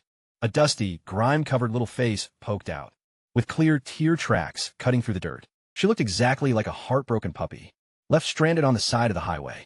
But the second she spotted us, her dead, hollow eyes completely ignited with hope. Then by big brother, sister, she hastily stuffed the ham into her bag, scrambled up on all fours, and didn't even waste a second putting on shoes. Her bare feet slapped violently against the freezing rock and dirt as she came charging toward us at a frantic sprint. Seeing her baby sister's utterly devastated face, Su Li's heart completely shattered. She bolted forward, throwing her arms wide open with a warm, relieved smile. Xiao Yao, don't be scared anymore. We're BA, but a sudden gust of wind blew right past her. Su Yao didn't even blink at her sister, standing there waiting for a tearful embrace. With a nimble, savage sidestep, she completely bypassed Su Li and slammed full force right into my chest, like a literal human cannonball. Oof. Lin Bei, big brother. She locked her arms around my waist in a total death grip. She literally buried her face into my chest and started straight up bawling. You actually came back. I thought you completely abandoned me. There were these terrifying sounds in the cave, and I was so incredibly scared. The sheer force of her impact made me stumble back. So I let go of the cart and awkwardly patted her back like, okay, look, we're back, all right. Meanwhile, Sully was just standing there frozen in place, her arms still spread wide in that classic universal give me a hug pose. But spoiler alert, nobody was hugging her. She stood there stiff as an absolute board, just staring blankly at her sister clinging onto me. I swear, you could practically see the imaginary anime crows slowly flying over her head in pure awkwardness as she watched Su Yao wrap tightly around me. This super bizarre expression flickered across her face. See, being identical twins, they apparently shared some kind of insane emotional connection, like a literal sixth sense between them. And right now, Sully could perfectly feel what was radiating from her sister. It was this blind, absolute, and unconditional dependence and trust directed entirely toward me. But mixed right into that emotion was something else that instantly made her own cheeks burn. This hopeful, fluttery, romantic anticipation. Sully's heart skipped a beat because the feeling was so overwhelming. She couldn't even tell anymore if it was coming from Su Yao or originating from her own heart. I mean, she'd been gripping my hand tightly during the entire teleportation process too, pressed right up against me. In that exact moment, she genuinely felt that as long as this guy was by their side, even the depths of hell wouldn't be so terrifying. Sully, snap out of it. She fiercely pinched herself to wake up. He's literally the guy who works you like a slave. How on earth can you think about him like that? The dangerous, intoxicating pull of that dependency absolutely terrified her. And her sister, a high and mighty daughter of the prestigious Su family, was falling head over heels for some random tutor way too easily. This madness had to stop immediately. Sully marched right over, grabbed Su Yao by the back of her collar, like she was picking up a stray kitten, and ripped her right off me. Su Yao, get over here right now. Men and women need to maintain a proper, respectful distance. You're not a little kid anymore. So stop throwing yourself at guys. Have some self-dignity. Su Yao, right in the middle of a sob, blinked in absolute confusion. Huh? Sheesh. Why are you being so incredibly mean? See, she had felt it through their twin connection too. Sully's chaotic emotions were a complete disaster zone. Anger, sheer panic, and something else she couldn't quite put a name to, all tangled up together. Su Yao vipit hadnose, then looked at her sister with these massive, doe-like innocent eyes. Wait, sis, why is your face so bright red? Shut up. It's just the heat. Sully glared absolute daggers, aggressively shoving Su Yao behind her body like a human shield to completely block her from my sight, all while trying desperately to pretend she wasn't completely flustered. I just stood there watching this entire bizarre reality show unfold, having absolutely zero clue what was actually going on. Like, what was this dramatic princess's problem now? But honestly, as long as it didn't slow down our actual work, I couldn't care less about trying to decode the mysteries of the female brain. All right, enough with the family drama. Get over here and help me sort this loot. Everything we managed to drag back today is literally the difference between life and death. Hearing that, Sully snapped out of it, slapped her signature Ice Queen mask back on, and walked over alongside Suyao, though she definitely made sure to keep her distance from me. I hauled the cart over to a flat stretch of ground and started taking inventory. Our biggest jackpot this run? Over 200 bags of seeds. Every variety you could think of. Plus, our ultimate lifesavers, amoxicillin and cephalosporin antibiotics. In a wasteland like this stuff is straight gold. Sully, find the absolute driest spot in this cave and store these like your life depends on it. If they get damp, they're trash. Oh, and take this Yunnan Bai Yao spray for Su Yao. I noticed her knees were totally shredded from crawling around earlier. Watching me organize the gear with total, laser-focused precision, Sully visibly started to calm down. The high from our crazy adrenaline rush finally faded, and her survival instincts kicked right back in. Reaching into the very bottom of the cart, I pulled out a sickle and a hoe, tearing off the old newspaper wrapped around them. The sickle blade instantly caught the dim light. Brand new, razor sharp, and gleaming dangerously. Starting tomorrow, we're massively upgrading operations. Sully, I know those hands are elegant and pristine, but it's time they learned how to swing a blade. Next, I reached into the dark corner of the cart and fished out a mysterious black plastic bag. This was a clutch grab I made at the absolute last second, snatched straight from behind the counter. Honestly, I still had no clue why. Some 70-year-old grandma had these stocked in her shop. But hey, I wasn't about to question my luck. I tossed the bag over to Sully. Here, pads. And yeah, I made sure to check. There's daytime ones, nighttime ones, and even those overnight pull-up types. Use them sparingly, though. We can't exactly grow these in the dirt. Once they're gone, they are gone for good. Sully's face instantly flushed bright red as she caught it. She clearly never expected me to think about her hygiene needs. While we were in the middle of a frantic 3-minute smash and grab, clutching the bag tightly to her chest, the corner of her mouth twitched into a rare, subtle smile. Thank you. Hey, don't sweat it. We're stuck in this crazy nightmare together. I brushed it off with a wave and walked toward the cave entrance. Everyone get some sleep today. Rest up and recharge. Because starting tomorrow, we officially kick off our grand farming empire on alien soil. Looking back at the two sisters, I couldn't hide the absolute hype burning in my eyes. During this run, the government officially realized we exist. Sully managed to contact her mom, and I left behind a phone packed with concrete evidence. Which means the next time that portal opens, if it drops us anywhere near China, and the military successfully tracks us down, we won't just be raiding some grandma's local seed shop. We'll be looking at a full-scale, tactical military supply drop. The next morning, my internal alarm clock woke me up right on cue, but I instantly felt a suffocating, heavy weight pressing down on my chest. I could barely even breathe. Glancing down, it was the exact same story as every other morning. Our two human tracking devices had locked onto me completely overnight. I carefully reached down with practiced precision, grabbed Su Li by the upper thigh, and gently shifted her off to the side. Next, I nudged Su Yao's head off my shoulder. Honestly, at this point, I had completely given up on trying to fix the situation.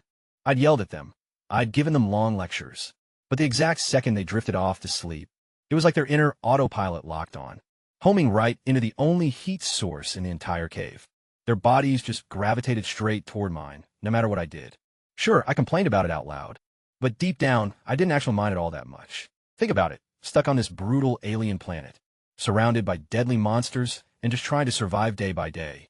Waking up with two warm bodies pressed tightly against you was one of the very few comforts in an otherwise completely miserable existence. Not that I was about to admit that out loud, though. Sitting up, I took a deep stretch, but my entire body felt weirdly hot and restless. As I rubbed my face, a sharp, stinging pain flared up on my forehead. I pulled out my fruit knife and used the flat, polished blade as a makeshift mirror. Are you kidding me right now? A massive pimple right between my eyebrows. A huge, angry red one, too. Talk about having too much pent-up energy with absolutely nowhere to release it.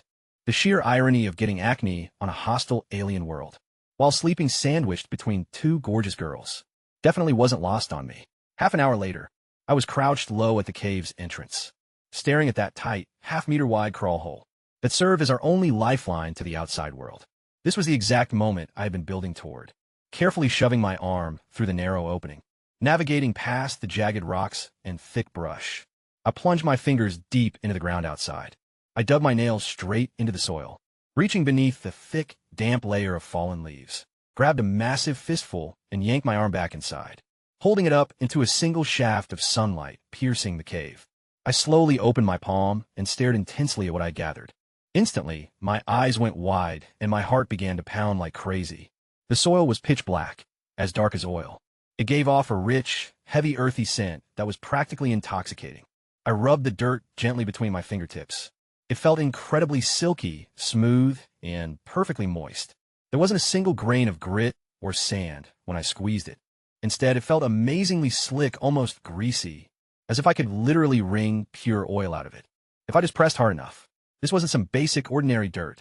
This was legendary black soil, the ultra-rare kind that takes millions of years to form, deep within untouched primeval forests, where countless generations of ancient fallen leaves, decaying branches, and animal remains continuously pile up, layer after beautiful layer, decomposing and fermenting over eras, until the earth itself becomes mind-blowingly nutrient-rich. Back on Earth, dirt like this is considered the absolute Hermes of soil, the kind of hyper-fertile ground where you could literally stick a wooden chopstick into the mud, and a whole bamboo tree would sprout right out of it. We can actually survive here. My hands were shaking with pure, unadulterated excitement. I had been absolutely terrified that this alien soil would turn out too alkaline, or way too barren to cultivate our Earth crops. But this wasn't barren at all. This was a completely bottomless granary, absolutely overflowing with life-giving nutrients. With soil this insanely fertile, I wasn't just looking to grow a few basic veggies to keep the three of us fed. Give me enough manpower, and I could literally build an agricultural empire on this alien planet. But back inside the cave, the entire vibe shifted into something tense and oddly emotional. See, I was about to do something I hadn't done yet. Actually step outside the safety of the cave and venture deep into the alien jungle to scout the area and track down a solid water source. But Suli and Suyao decided that the absolute best way to keep me safe was to transform me into a literal human tank, using school textbooks as makeshift armor plating. They were aggressively shoving books into every single gap in my clothes. Put one right here, too. Suli's eyes were bloodshot and watery, as she carefully wedged a thick textbook straight inside my jacket, guarding both my chest and my back. Don't forget the back, Suyao yelled, trying to jam two of the heaviest books right between my shirt and my waistband. They were basically circling me, cramming every single notebook, dictionary, and exam paper they could find directly into my outfit. It was the only protection they could possibly dream up. By the time they finally finished, I looked like a completely bloated Michelin man. Both of them stood there, tearing up, just staring at me, like I was marching off to the front lines, never to return. Okay, that's definitely enough. I was literally suffocating from how tight everything was. I gently pushed Suyao away, who was currently trying to shove a massive dictionary down my pants. If you add anything else, I'm going to be waddling around like a zombie. How am I supposed to outrun danger like this? I tried testing my range of motion, which was now completely restricted, and gave the textbook over my chest a heavy thud. It made a solid, echoing thunk-thunk sound. Honestly, this works. If some massive beast takes a swipe at me, this might actually absorb a hit or two. Besides, I'm only going a tiny bit past the entrance to scope things out and find some water. I won't wander off far. I adjusted the blowtorch and sickle, hanging right from my belt, keeping my face totally relaxed to help ease their panic. You two stay locked down in the cave and start sorting all those seed packets by type. No matter what kind of crazy noise you hear out there, do not come outside. Got it? Suli was doing everything she could to suppress her absolute terror. She bit her lip hard and reached up to fix my collar, obsessively straightening it, like a worried wife sending her husband off to battle. You have to be incredibly careful. If anything dangerous pops up, just sprint straight back. Don't try to play the hero. Suyao tightly clutched the edge of my jacket with her tiny hands, staring up at me with these massive, pleading eyes. Big brother Lindai, please come back fast. Looking at these two girls, basically spoiled princesses who hadn't stressed about anything. Worse than a high school math test just a week ago.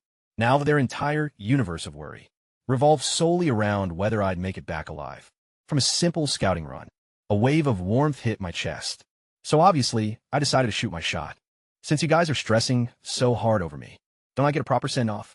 I smirked, tilted my head, and tapped my cheek with a finger. Come on, departure ceremony. Give me a double-kiss power-up buff before I head out.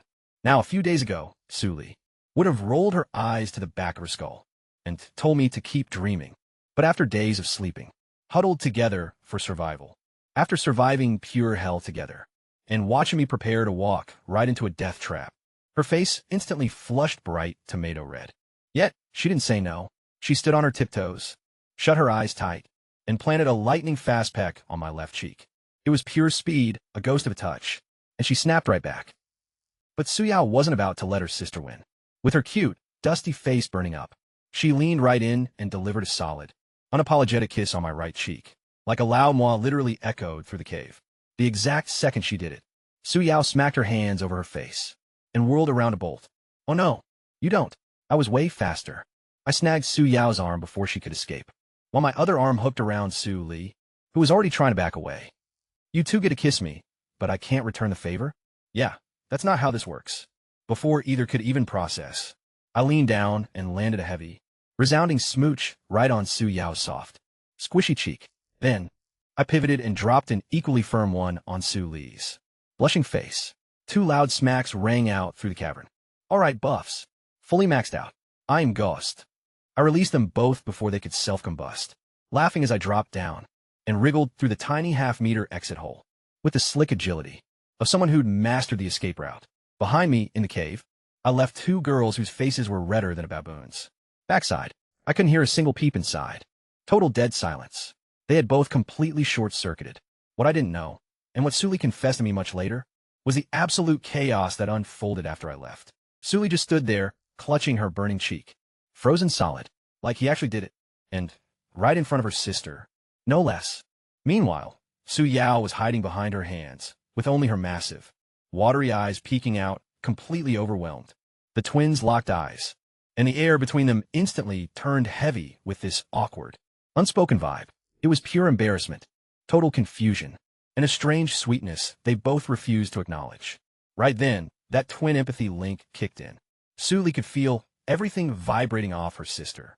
And it wasn't just shyness. It was an undeniable wave of pure affection, but deep down in her own chest, buried under the pure panic and rage of getting kissed completely out of nowhere. She felt that exact same spark sparking to life. She closed her eyes, totally defeated. Turns out that buff I joked about, yeah, it hit both of their hearts dead on, and neither one had any clue how to handle it. Anyway, I finally crawled out of that tight exit, stood up straight, and took my very first breath of real alien air.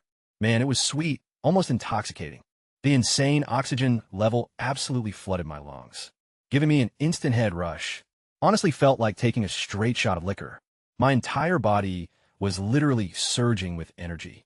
Looking back at our little hideout, our cave was tucked right at the base of this colossal mountain. The pitch-black rock face was completely choked out by massive vines and thick, neon green moss. The entrance? Just a tiny half-meter squeeze hole. It looked like nothing more than a microscopic pore on the skin of some mythical titan.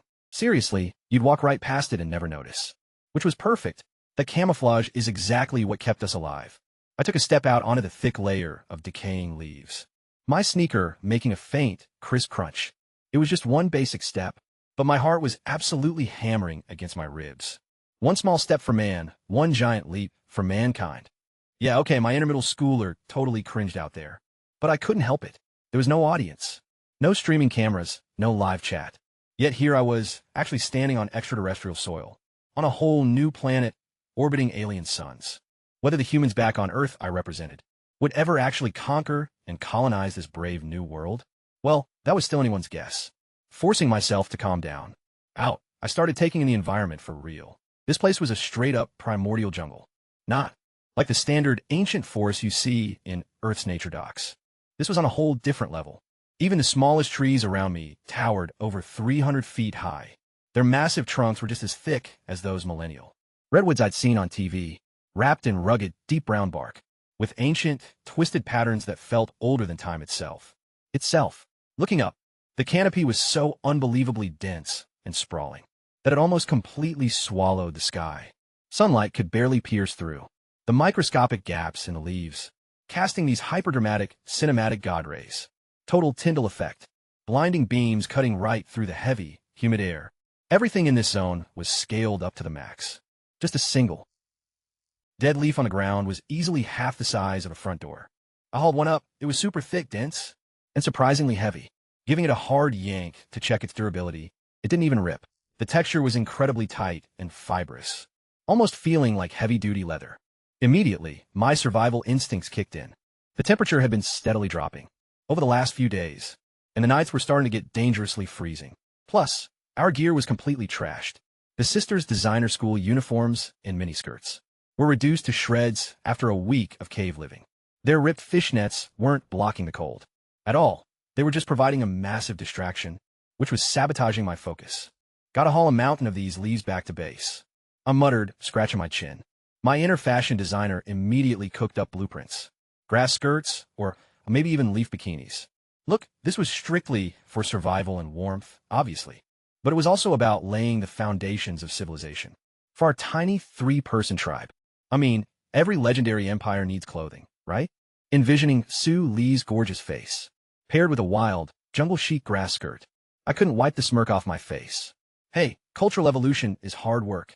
Scanning the perimeter, the silence was eerie. No apex predators creeping around anywhere. Just the occasional distant bird call echoing out. These long, haunting notes reminiscent of a cuckoo clock, but with insane acoustic power, that reverberated right through the colossal trees. Then vibrant, glowing spheres caught my eye floating by. I blinked twice before the realization hit me. Those were butterflies, but they were the size of actual human heads.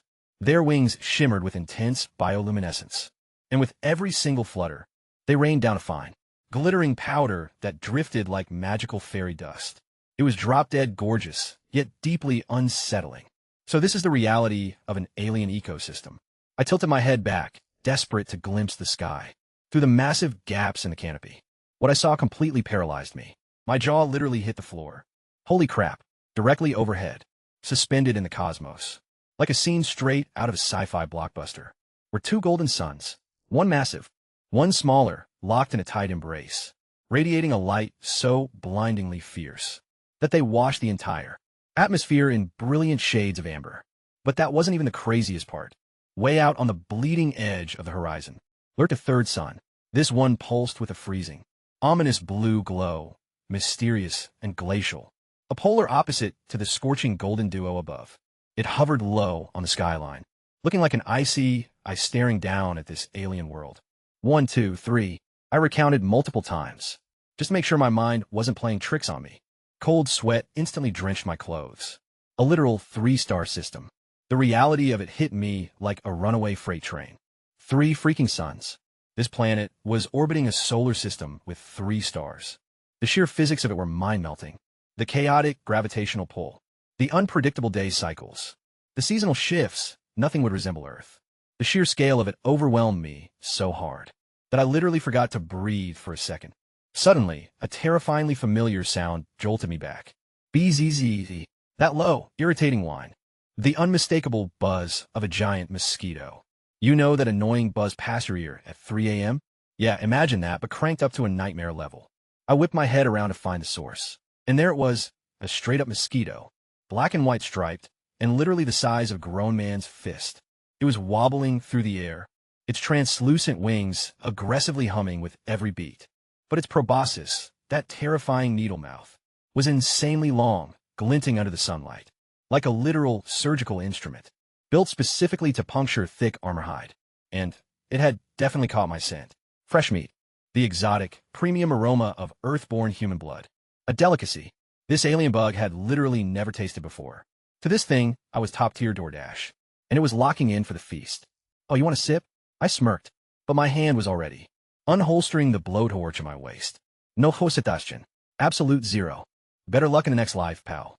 Click. Whoosh. A massive blue tongue of fire erupted from the nozzle, completely engulfing the giant mosquito mid-flight. The oversized bug didn't even have time to dodge. Sizzle. Pop. The exact microsecond that ultra-high heat hit, the mosquito's body violently burst open, like a water balloon thrown into boiling oil. A loud, nasty, crunchy explosion echoed through the trees. Charred insect debris scattered everywhere, and a foul, burnt stench instantly filled the air. The smoking carcass of the fist-sized monster hit the dirt with a pathetic, sad little splat, its legs still twitching weakly.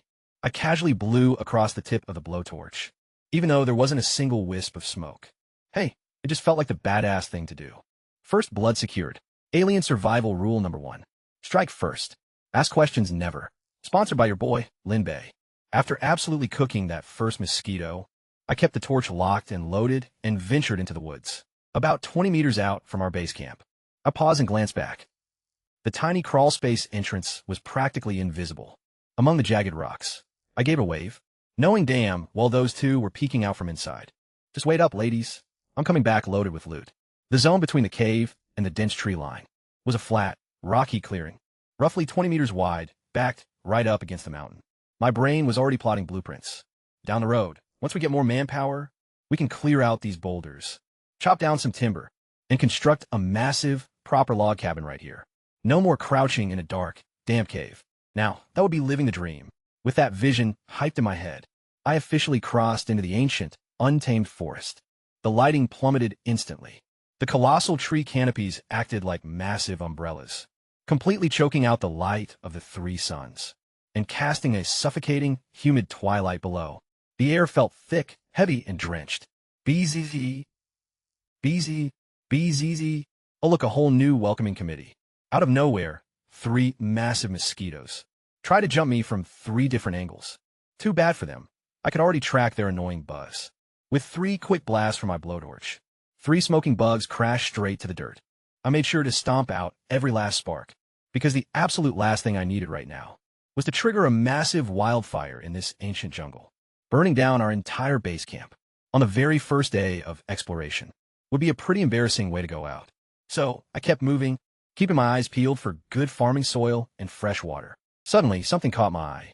About 10 meters off to my left, tucked away inside the giant alien foliage, there was one plant that looked totally unique. It was crowned with a cluster of blood-red flowers, and its petals were semi-transparent, like glowing crystals. They were literally radiating a faint crimson light. Its leaves grew in jagged, 5-point clusters, and the veins running through them shimmered with a brilliant gold color. I squinted closely at it. The shape was incredibly familiar. Hold up, that looks exactly like a giant version of a ginseng plant. Now, I've never actually dug up wild ginseng before, but I've definitely seen pictures in biology textbooks. This thing was identical to an earth ginseng in every single way, except it was dozens of times bigger, and the flowers were glowing. Instantly, my heart began to race. If the flower above ground is this massive, just how gigantic is the root hiding underneath? If a piece of ginseng managed to grow to this scale, it must be tens of thousands of years old. Who knows, maybe it even gained sentience by now. I was only joking to myself, but my hands were already tightening their grip around my sickle. Sentient or not, there was no way I wasn't digging this up. Just imagine bringing this jackpot back and brewing a stamina soup for those 2 malnourished princesses. They'd be absolutely bursting with energy. I began to creep forward like a thief in the night, holding my breath and closing the distance step by agonizing step. I could literally see the glistening dew on the glowing petals. I raised my sickle high, completely ready to start harvesting, when suddenly the plant moved. The red flower began to shake violently. Before my brain could even register what was happening, the dirt at its base completely exploded. A yellowish-brown root burst out from the ground. And bro, it literally had arms and legs. It even had something that looked like a face. The creature was about half a meter tall, covered in stringy root fibers, with 2 thick leg roots kicking wildly in midair. As it launched itself completely out of the dirt, the literal second it hit the ground, it bolted, zipping right through the thick brush, at an absolutely mind-boggling speed, with its bright red flower bouncing frantically on top of its head. What the actual? It really is a spirit. I stood there completely frozen, sickle still raised in the air, just watching a living, breathing ginseng root sprint away through the grass, like a terrified mouse. Yo, I yelled, your running form is absolute trash. You're moving your same arm and leg at the same time. The words flew out of my mouth before I could even think about whether an alien root vegetable could even understand Chinese. But right then, I felt the ground beneath my feet begin to vibrate. Yeah, that earthquake wasn't from the ginseng. That tiny 2-foot, we definitely didn't have the mass for that. This was something way, way bigger. Crash. Shatter. I whipped around toward a massive wall of leaves to my left. 10-foot tall plants were being violently thrashed around, like a literal bulldozer was tearing through them. Snort. Grunt. That sound. I knew that exact sound. It sounded just like the pigs at the farm back home. That heavy, wet grunting and breathing noise, except amplified by like 100. Suddenly, a wave of foul, musky, primal animal stench carried downwind, and smacked me dead in the face. It was so vile I literally almost threw up. Every single hair on my body stood dead on end. Something absolutely massive was coming out. Time to move. I immediately threw out every single plan I had made. My ideal farming spots, my cozy base-building dreams. That delicious ginseng soup, all of it vanished in a thin air.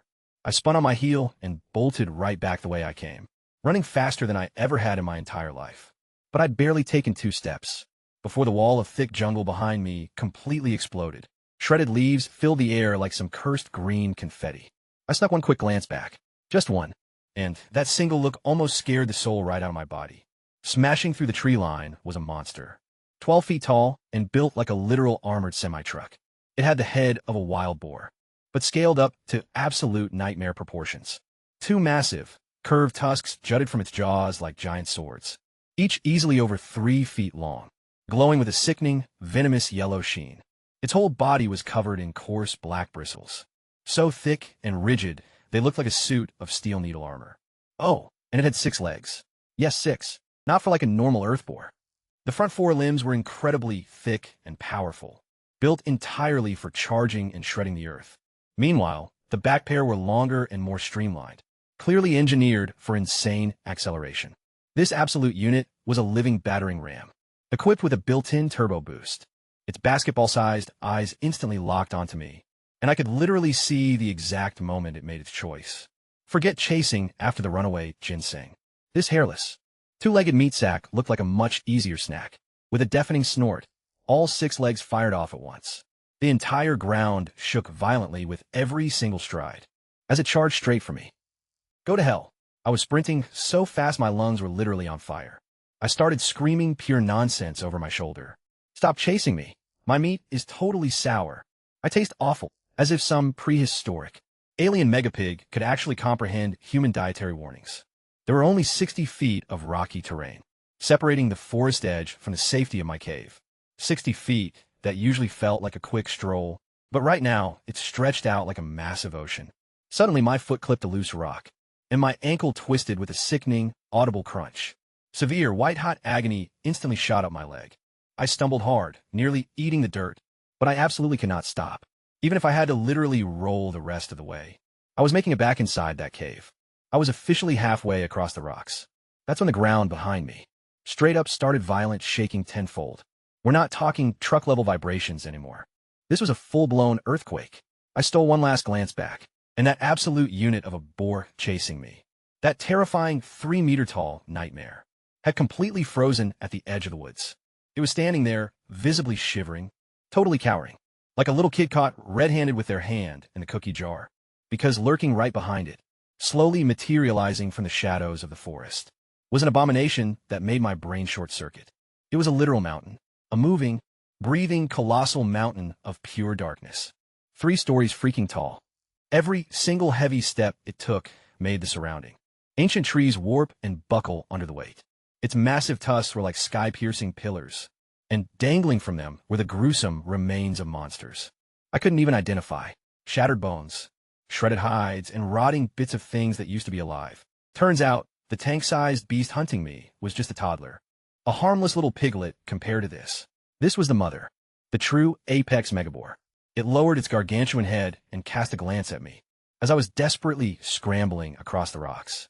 Its gaze was utterly icy and full of disdain, the exact way you'd stare down an ant, mindlessly crawling across your kitchen counter. Not even worth the energy. And then, it unleashed a roar. Roar. Echoing roar. The sheer sound wave hit me like a solid concrete wall. I felt the concussive force slam straight into my chest, and my eardrums literally screamed in agony. The jagged rocks vibrated violently under my hands and knees. But I completely forgot about my sprained ankle. Pure, raw adrenaline instantly deleted the pain from my system. I scrambled frantically on all 4s, gunning for that tiny half-meter cave entrance.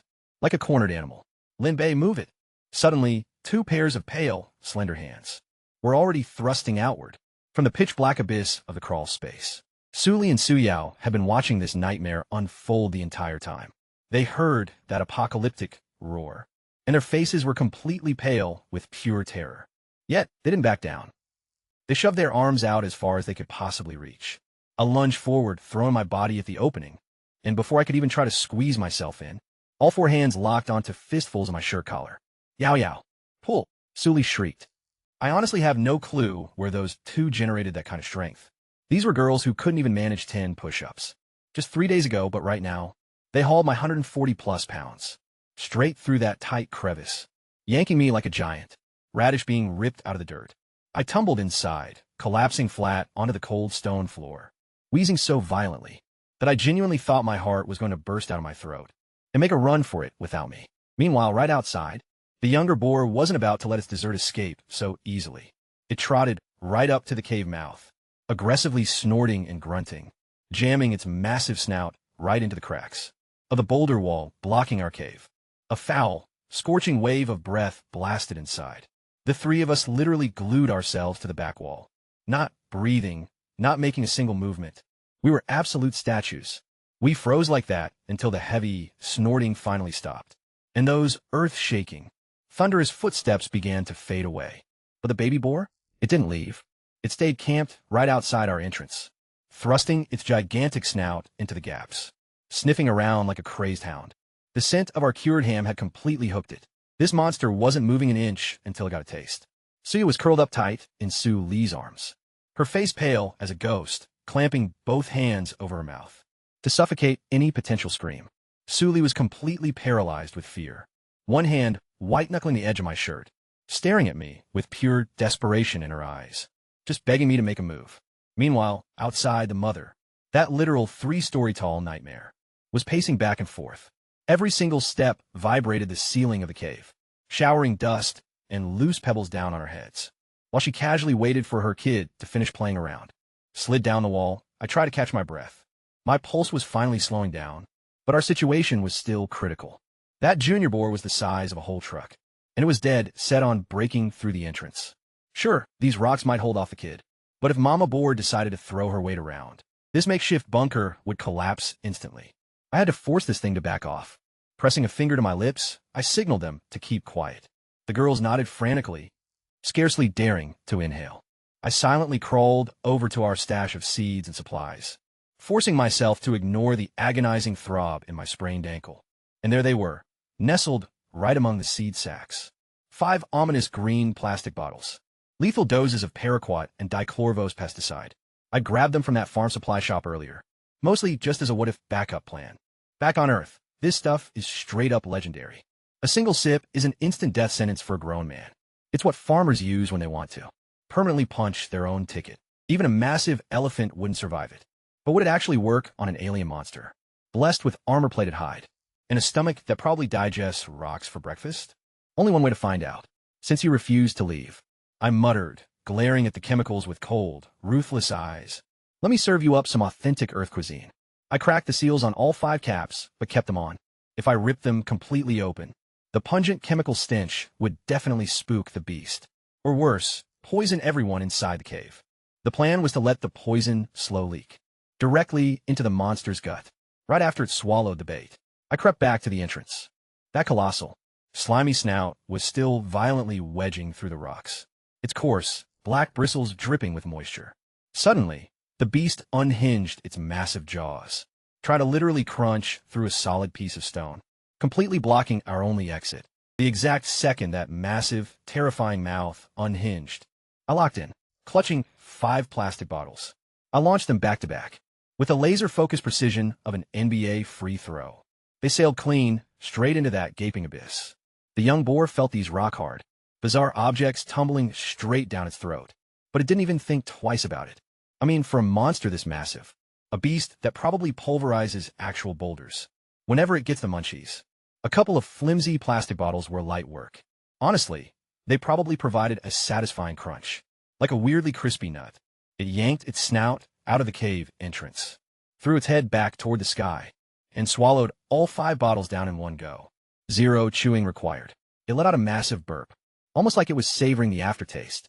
The instant those bottles left my fingertips, I scrambled backward like crazy, dragging both girls deep into the shadows of the cave. Did it actually eat them? Sully whispered, her voice barely a breath. Downed all 5. I replied, didn't even chew. A cold, sinister smirk crept onto my face. Just give it a few minutes. Once those caps dissolve open, and that toxic pesticide hits its stomach lining, that's going to be the last meal it ever regrets. Outside, the young boar snooped around the entrance a bit longer, but the solid rock barrier wouldn't budge. Plus, whatever it had just wolfed down was making its belly feel surprisingly warm and cozy. It finally gave up on trying to hunt us tonight. It let out 2 aggressive snorts, a sound that basically said, "I'm bringing the whole squad tomorrow," before finally turning around. The heavy thudding of its hooves slowly faded into the night. "Is it going to come back to hunt us down?" Suyao whimpered. "Even if it does," I muttered, "we didn't have a choice. That monster was never going to leave, as long as it could catch a whiff of our food. It was a simple equation. Either we put it down, or it would have eventually broken through and slaughtered us." I slumped against the rocky wall, letting out a massive breath of relief. As long as it doesn't drop dead right on our doorstep, I'm playing completely dumb. Let it try to file a police report if it wants. 10 minutes later, I was propped up against the cave wall, letting the girls play medic. Suli was working overtime, kneading the knots out of my shoulders, while Suyao was delicately spraying healing Yunnan Bai Yao onto my brutally swollen ankle. "SSS, chill, gentle. Does it hurt that bad?" "Big brother Lin Bei." Suyao blew softly on the inflammation, her face completely overwhelmed with worry. "I'll live," I said. "No fractures, just a nasty sprain. Give it 2 days of rest," and suddenly, from the dead heart of the jungle, a blood-curdling shriek shattered the silence. It wasn't a roar or some fierce battle cry. This was pure, unadulterated agony, a sound utterly drenched in horrific pain, terror, and absolute despair. The death rattle of a creature whose internal organs were being aggressively melted alive by chemicals its biological makeup had never even encountered in a literal millennium of evolution. And then absolute chaos erupted. Something absolutely massive was blindly bulldozing through the forest, snapping massive tree trunks like they were mere twigs. The thunderous shock waves of a multi-ton beast, obliterating everything in its path, echoed out. But then, a second roar joined the madness. Deeper, infinitely more powerful, and vibrating with pure, unbridled rage. It was the mother. She could hear her baby dying, and she was completely helpless to stop it. Suyao instantly clamped her hands over her ears. Even from our hiding spot deep inside the cave, the sheer violence of those sounds was utterly suffocating. As I listened to those agonizing death throes, my brain instantly started planning an imaginary barbecue feast, using that baby boar. Think about it. 5 bottles of concentrated pesticide, detonating simultaneously inside his stomach. I couldn't help but wonder if the toxins completely ruined the meat. "Man, what a total waste," I muttered, clicking my tongue. "A hog that size easily could have fed us for a straight 6 months. But now it's probably just a giant pile of poison." 2 agonizing hours dragged by before the jungle finally went dead silent. The shrieking and the destruction just stopped. Peace had returned, or so we thought. Suyao was right in the middle of icing my busted ankle when it hit. Boom! A single, earth-shattering impact. That wasn't thunder. Those were footsteps, and they were heading right for us. Boom! Boom! Boom! Heavy, rhythmic, and terrifyingly deliberate. Each stride was heavier than anything the piglet could ever produce, by a massive order of magnitude. Every single thud felt like a sledgehammer slamming directly into my ribs. The mother was back. Every ounce of casual confidence instantly drained from my face. Pure ice flooded my veins as I forced myself up, ignoring my screaming ankle, and limped toward the entrance as fast as humanly possible. Peering through the narrow air slit, I saw it. A literal mountain of pitch-black flesh marching straight toward our cave, one ground-shaking step at a time. The thing was 3 stories tall, completely blotting out both golden suns, and plunging our entire hideout into a suffocating shadow.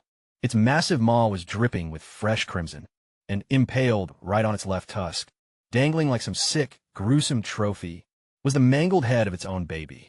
The exact same piglet I had just poisoned. Oh no, no, no, no. This can't be happening.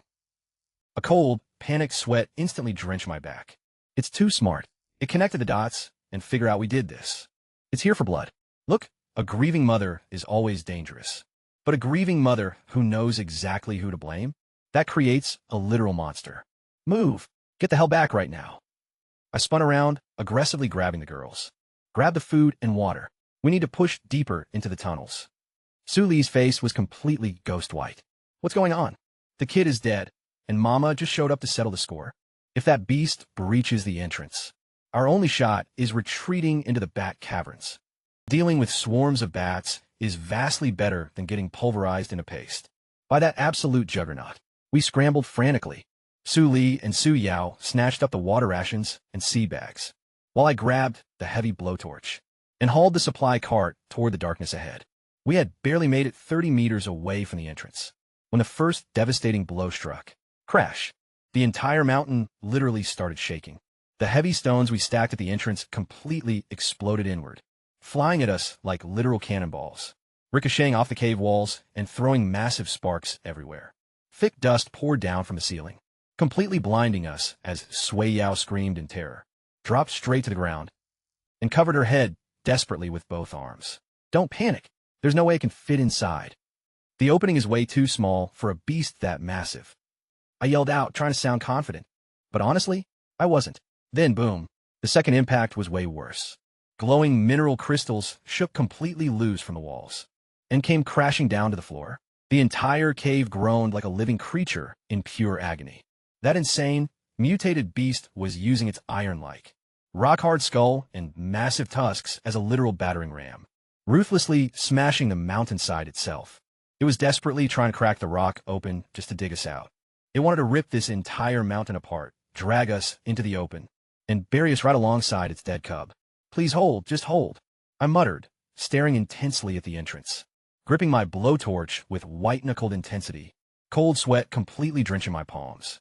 And against all odds, by some miracle, the barrier held. Whatever this alien rock structure was made of, it was impossibly durable.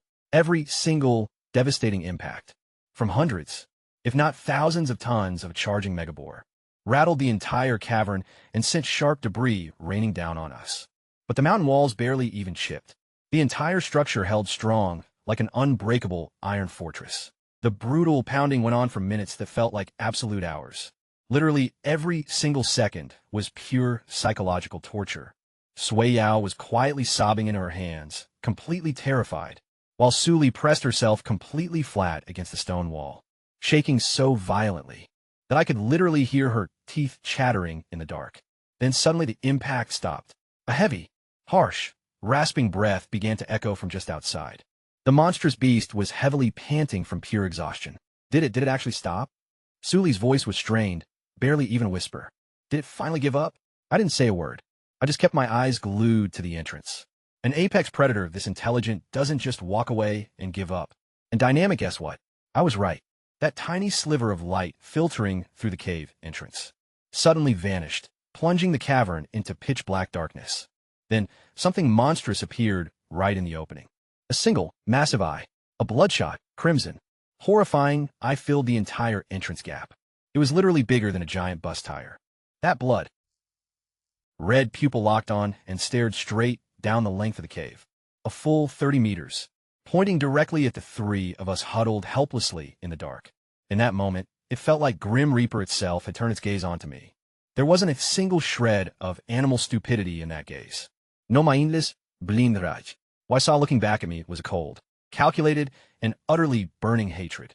The kind of pure, venomous malice that only comes from losing a child.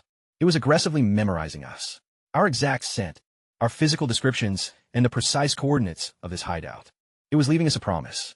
That gigantic, glowing red, I watched us for a full, agonizing minute. 60 entire seconds where not a single one of us dared to breathe, where our entire bodies turned completely ice cold from the inside out, and where we felt exactly what it feels like to be prey marked for execution. Then, finally, a low, venomous growl cut the air, a sound that made it crystal clear this wasn't over. A sound saying, I know exactly where you're hiding. A sound that basically said, you three are dead meat. The massive I finally pulled back, and light flooded the entrance. Those heavy footsteps started up again. A slow, deliberate boom, boom, boom, slowly fading away, getting further and further into the distance, until the very last vibration died out, and the forest fell deathly silent once more. We just sat there frozen for what felt like hours, before any of us could even move a muscle. Our clothes were absolutely drenched in cold sweat, plastered to our skin, like we'd just been dragged out of a river. It's gone, I finally managed to mutter, wiping the dirt from my face with a violently trembling hand. Sure, it was gone for now, but it would be back. We all knew it. That beast had made a promise. And monsters like that always keep their word.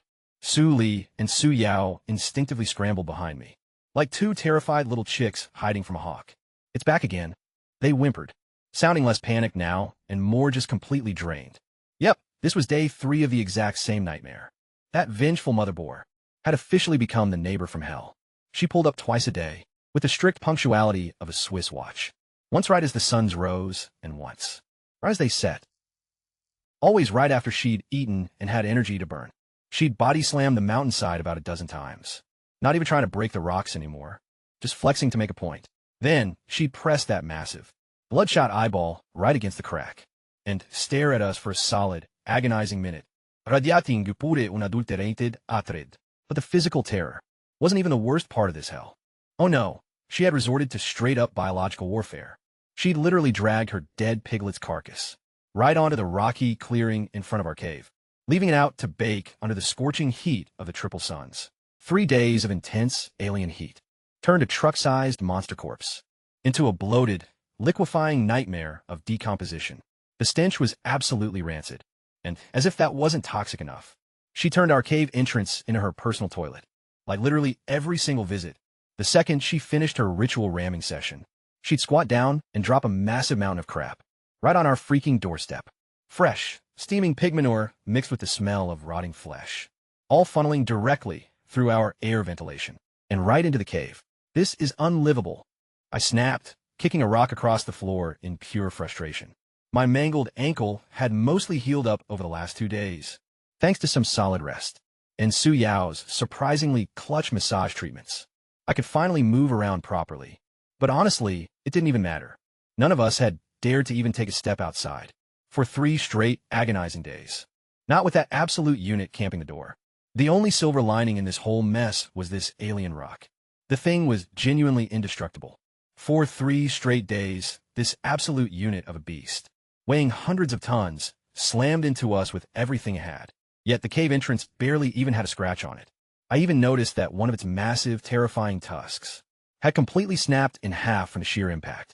Meanwhile, our mountain didn't shed a single pebble, just a couple of faint white scuffs on the surface. Talk about an absolute defense, I muttered under my breath, finally letting out a sigh of relief.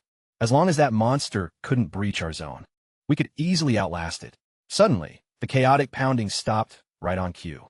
Right there, that giant blood red, I peered through the entrance for its daily 1-minute death stare. The beast let out a furious snort, chomped down viciously on its own broken tusk fragment, and finally stomped away. The entire ground shook violently with every single step it took, until a dead silence wrapped around us once again. I turned my gaze toward the portal glowing right behind me. The ominous red light was flickering, gradually shifting colors and fading into a vibrant green. Charge level, 99.8%. Almost full. It's almost time.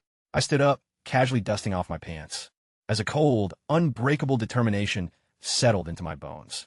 Just you wait, you oversized, overgrown pork chop. The very moment I cross back over, if I can get my hands on a heavy-duty automatic rifle, or even just a loaded pistol, man, you're absolute toast. I let out a dark, bitter laugh. Look, you lost one little piglet that you could easily replace. Meanwhile, we've been choking on your toxic, disgusting stench for 3 straight days. So don't even talk to me about holding a grudge. This score is getting settled today. No questions asked. Lin Bai. Sully's soft, trembling voice echoed behind me. I whirled around to see both sisters staring directly at me, with wide, emotional eyes. Suli's eyes were completely bloodshot, and Suya was already full-on crying, her tears carving clean little tracks straight through the layers of dirt and grime on her cheeks. I walked over to them. And this time, without overthinking a single thing, without making any sarcastic jokes or teasing comments, I opened my arms wide and pulled them both in close. Yeah, holding both of them at the exact same time. Sully didn't pull away, she didn't flinch, and she didn't even yell at me or call me a pervert. She just quietly leaned her head against my shoulder and softly closed her eyes. Suya straight up latched onto my waist like a terrified koala, burying her face deep into my chest, doing exactly what she always did whenever she was scared out of her mind. Surviving all these days trapped together in this dark cave, eating together, sleeping completely tangled up next to each other, and facing down a terrifying monster that literally wanted to crush us into absolute paste. It had completely transformed what we were to one another. We weren't just simple classmates anymore. nor were we just a tutor and his students. This was something entirely different. The kind of deep, unbreakable bond that only forged between people who've stared death right in the face and actively chosen to keep each other alive against all odds. I gently patted them on their backs, keeping my voice incredibly steady, calm, and low. Hey, this time around, I'm not taking you two with me. Suya's entire body went instantly rigid against my chest. She immediately tried to voice her protest, but I quickly cut her off. Listen to me, just hear me out. 3 minutes is just way too short. Look, if you tag along, you'll only catch a fleeting glimpse of your mom before getting violently yanked back to this place. You'd endure that brutal transport sickness for absolutely nothing. But here's the real kicker. I need to haul back some serious, heavy-duty supplies this time. We're talking weapons, actual lethal firepower. If I have to carry both of you guys, that's 90 pounds of dead weight stealing space from our gear. Our food reserves are hitting rock bottom, and until that monstrous pig out there is permanently erased, we're trapped. No leaving this cave, no farming, no scavenging for water, absolutely nothing. I need raw, unadulterated firepower to blow that thing to hell. And the only way I can pull that off is by going solo. Sully bit her lip hard, an absolute war of emotions playing out across her face. She desperately wanted to come along, to see her mother, to feel earth beneath her feet, even if it was just for a fleeting second. But she ran the numbers in her head. She always understood the cold, hard logic, even when she completely loathed it. We get it, she muttered, taking a shaky breath to force back her rising tears. She reached up and gently straightened my collar, a bittersweet little ritual she'd started before every single run. Her hands were trembling just a bit. Just be careful. Right now, back on Earth, there must be an entire crowd anxiously waiting for you. A massive, genuinely confident grin spread across my face. Oh yeah, if my gut is right, whoever's rolled out the red carpet for me this time around definitely aren't your average, everyday citizens walking down the street. They're the high-profile heavy hitters you only ever see on the news. And right on cue, the portal behind me let out a deep, chest-vibrating hum. An intense emerald glow completely flooded the cavern. Charge complete. 3-minute window active. I planted a quick, affectionate kiss on each of their cheeks. Short, sweet, and full of warmth. They stood side by side, watching my every move as tears streamed down their faces, white-knuckling each other's hands. Just to stay anchored, hold down the fort for 3 minutes. I'll be right back. I spun on my heel and stepped straight into the blinding green radiance, without a single glance back. Because honestly, if I look back now, I might never have found the strength to leave. The familiar, sickening vertigo vanished before I could even pop my eyes open. But instantly, my nose picked up something wild. The air was thick with the scent of raw freedom and pure chaos. Police sirens were absolutely wailing in the distance. Aggressive rap music was blasting full bore from somewhere nearby. Glass was violently shattering, and people were howling at the top of their lungs, like they were turning up at some kind of post-apocalyptic block party from hell. Well, this welcome committee is a little rowdy, don't you think? I finally opened my eyes, a massive, smug grin plastered across my face. I've been obsessively visualizing this exact epic moment for days. Maybe a fully armed SWAT team locked and loaded for my arrival. Or the beautiful Auntie, Sue holding a massive bouquet of flowers. Or a bunch of elite scientists with high-tech gear ready to analyze the portal. Man, I spent 3 straight days inhaling toxic pig crap just to secure this legendary homecoming. I'm Linbei. B.A. But the words instantly died in my throat. My triumphant smile froze solid. There were no official flags, no pristine lines of disciplined soldiers, and absolutely no VIP reception. Instead, I was standing on a massive. The street was a total disaster zone, with a busted fire hydrant spraying water all over the pavement. A few smashed-up cars were belching thick, black smoke, and the air absolutely reeked of burning rubber, mixed with something way worse that I couldn't even name. Where the hell am I? Am I still in China? I looked up, and a massive digital billboard towering in the distance flashed 2 words in bold English. Times Square. Right next to it, a graffiti-covered sign read NYPD. I blinked hard. There was no way I'd just read that right. I blinked again. The system countdown on my retina was still ticking away. 2:55.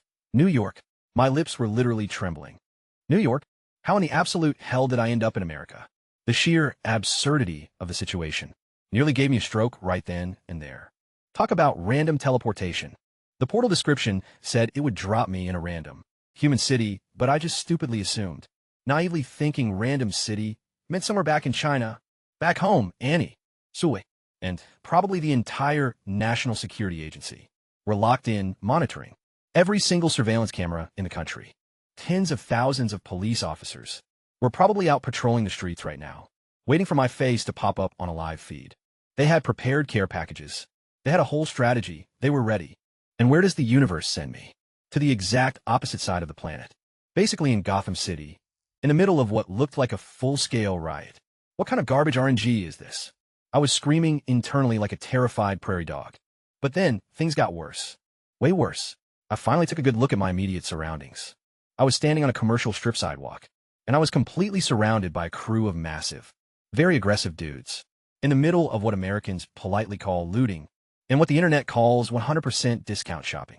They were rocking oversized hoodies, and baggy pants sagging halfway down their backsides. Total West Coast style. The guys closest to me were built like brick walls, with arms thicker than my damn thighs. They had wild hairstyles, and eyes that practically screamed, mess around and find out. It looked like a whole squad of final bosses. Not just one, a whole gang of them. They were loaded down with stolen merch, hypebeast shoeboxes, massive flat-screen TVs, and luxury designer bags from some high-end store that had already been cleaned out. My sudden appearance, a random Asian guy, spawning out of thin air, right in the middle of their shopping spree, caused a brief moment of collective brain lag. The entire street froze for a split second. Then, one of them, a giant with long, grimy dreads, holding a metal baseball bat, stopped dead in his tracks and turned to face me. He sized me up, the way an apex predator locks on a strange prey, trying to decide if I was easy food or not worth the trouble. Then, he flashed a grin, revealing a mouthful of perfectly white teeth, before barking something to his boys in pure street slang. It basically translated to, "Yo, check out this clown. Did he just drop from outer space or what? Look, my English is pretty trash, but straight up malice? Yeah, that's a universal language." The predatory look in his eyes was instantly familiar, mostly because I'd seen it literally hours ago. It was the exact same vibe the mother boar gave me, right before trying to turn me into paste. Except, these thugs, they might actually be a million times worse than the beast. At least the monster was predictable. 2 minutes and 35 seconds left. Time was bleeding out.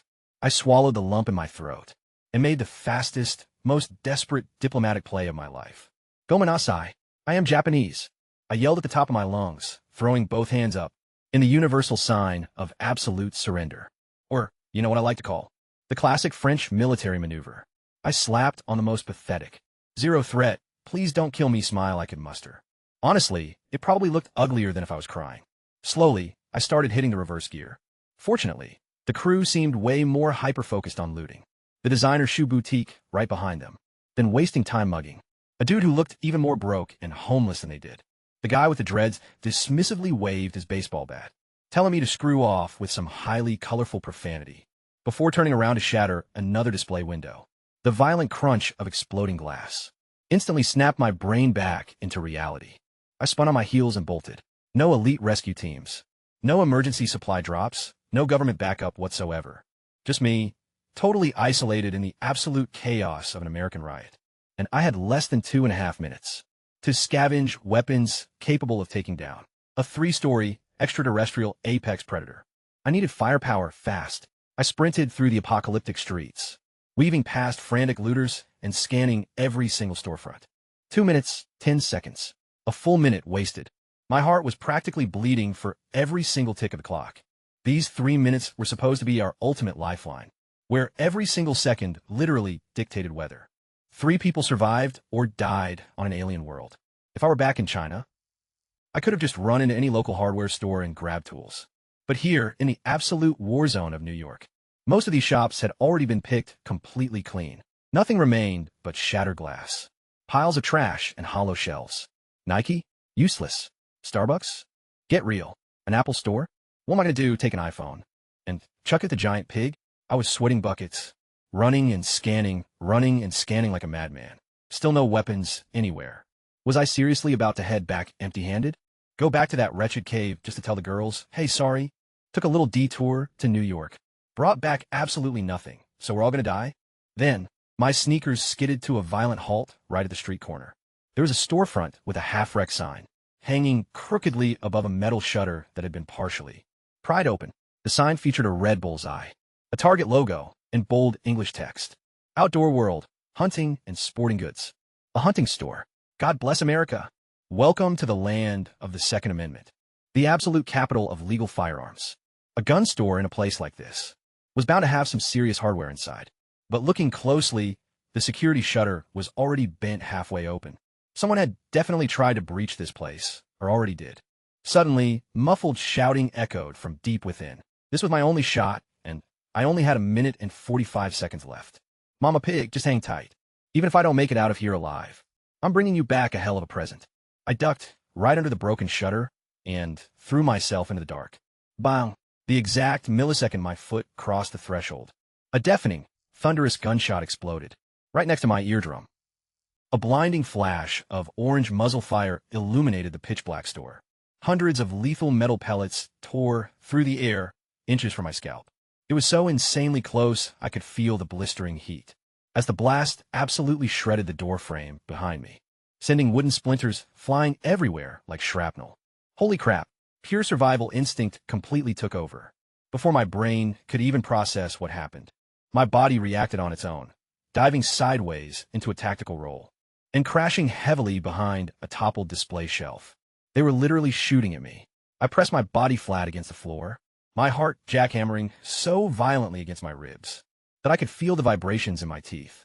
Yeah, welcome to the land of the free, where the locals greet you with a face full of buckshot. That was definitely a point-blank shotgun blast. If that hit had actually connected, I would have been turned into straight Swiss cheese. Instant game over, cue the credits. But it wasn't the end. 1 minute 30 left. The clock was still ticking down, meaning I had zero time to panic. I clenched my fists, hyper-focused, and strained my ears, desperately listening for any movement behind the service counter.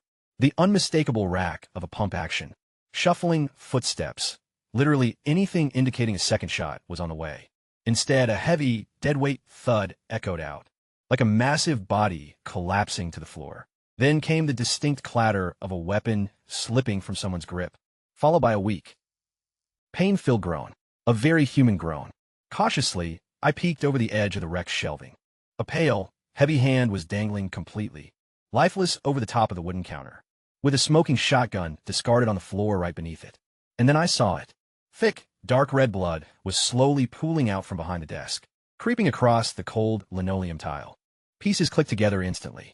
This had to be the store owner, just a brave American citizen, who stood his ground to protect his livelihood from savage looters. But he'd already been fatally shot, most likely during a previous break-in attempt hours ago. That massive blast he just unleashed on me was his literal last stand, burning through every final ounce of his remaining strength, before losing consciousness. One final, desperate act of defiance. I let out a sharp breath, confirmed the perimeter was clear of threats, and instantly launched myself off the dusty floor. There was absolutely no more time to play it safe. I vaulted over the piled debris and rushed the counter, and without a single second of hesitation, I scooped up the lethal weapon lying on the ground. It was a beastly Remington M870 pump-action shotgun. The steel barrel was still radiating heat from the exact shell that had almost taken my head off. The metal felt cold, heavy, and incredibly dangerous in my hands. Now that is what I call solid weight. That deadly, beautiful weight in my hands sent a massive surge of pure, unadulterated joy straight through my veins. I aggressively yanked open the drawer right next to the passed-out owner. And jackpot, 3 full boxes of red-cased ammunition. We're talking 12-gauge slugs here, guys, not some weak birdshot, not even buckshot. Solid, lead, slugs. These bad boys are literally engineered to hunt massive, thick-skinned monsters like apex bears and wild boars. Just one of these rounds could easily blast a bull-size hole clean through a creature's torso. With this bad boy, let's see just how thick that mutated pigskin of yours actually is. I quickly spotted a massive hiking backpack nearby, snatched it, and dumped every single shell inside. Then I went on the absolute fastest shopping spree of my entire life. The store was absolutely massive, and even though the prime loot had already been cleared out by scavengers, the dark corners and bottom shelves were still packed with high-tier survival gear. I ripped a set of heavy-duty tactical jackets and rugged cargo pants right off the display rack. Then I grabbed 2 more sets in larger sizes. For Su Li and Su Yao, those brutal alien nights were completely freezing, and those poor girls have been stuck wearing the exact same tattered school uniforms for over a week straight. Next, I raided the outdoor food section. High-calorie beef jerky, take it all. Compact camp cookware and solid fuel tablets. Beautiful. Into the bag it goes. Oh, this heavy splitting axe is absolutely perfect. Heavy enough to chop firewood and crush monster skulls. An advanced first aid kit? Mandatorily, yes. Our supply of Yunnan Baiyao was dangerously low. Right then, my brain was rapidly running weight calculations in real time. My own body weight was 73 kilograms, which meant that was my absolute transport threshold. I could only carry a maximum of 73 kilos through the dimensional portal. If I went even a single gram over, the system would randomly leave the excess gear behind on Earth. And there was absolutely no way in hell I was going to risk my new shotgun getting left behind. Self-heating rice meals? Nope, way too bulky for the weight ratio. Give me Spam instead. Give me 10 cans of that. Thermal underwear for the girls? Stuffed right into the pack. The massive hiking backpack was now swelling to its absolute breaking point. I couldn't even force the zippers shut anymore. I aggressively jammed 2 heavy-duty tactical flashlights into the elastic side pockets. Up until now, we'd been surviving purely on the dim, eerie glow of alien crystals. For over a bloody week, having a proper source of high-lumen light would completely change the game. I test-lifted the massive pack with just one arm to gauge the load. My biceps immediately strained under the intense pressure. Damn, there's at least 65 kilos packed into this single bag. Factor in the shotgun and the heavy tactical clothes I'm currently wearing. We're looking at maybe 70 kilos total. Dangerously close to the limit. 0:30. Just 30 seconds left. I violently heaved the mountainous backpack onto my shoulders. My knees nearly buckled instantly under the crushing weight. Every single step forward required an insane amount of mental and physical effort. Literally felt like trying to sprint through deep, thick mud. I was just about to scout out a quiet, hidden corner to wait out the countdown for the portal transport when my eyes swept across that unconscious store owner one final time. Man, the old guy was in seriously terrible shape. He'd been shot, and dark blood was still oozing out of the wound, despite the natural pressure of his own body weight pressing against the floor. His face had turned a sickly, pale gray, completely drained of all color and life. Without immediate medical intervention, he had maybe 3 to 5 minutes tops before he completely bled out, and bleed out right there on his own shop floor, while absolute chaos erupted outside. I mean, this guy literally tried to end me 30 seconds ago. That shotgun blast missed my skull by literal inches. Honestly, I should have just flipped him off and walked away. But looking down at his dying body, and then looking at the massive tactical pack, stuffed with his premium gear on my back, I sighed. Fine, I took your loot. So here's some good karma in return. Consider us even. Gritting my teeth, I ripped open a medical kit. I just swiped off his own shelf, grabbing a packet of emergency clotting powder and a heavy-duty compression bandage. Kneeling down, I tore open his blood-soaked shirt, only to spot a phone in his breast pocket. A brand new iPhone? Yoink mine now. Then I dumped the entire pack of hemostatic powder straight into the gaping wound. The chemical powder began sizzling instantly against the blood. I aggressively wrapped the bandage around his torso, cranking it as tight as humanly possible, putting his ribs under intense, life-saving pressure. FK. The old man groaned, completely agonizing, but he remained knocked out. Thankfully, the torrential bleeding slowed to a crawl. Whether he'd actually make it was entirely up to how fast the EMTs arrived. But hey, at least I gave him a fighting chance. Lucky for you, you try to blast a guy with standards. Standing up, I adjusted the heavy straps on my massive backpack, while my eyes caught a security camera, perched right in the corner of the ceiling. And yep, the little red recording light was actively blinking, staring straight into the lens.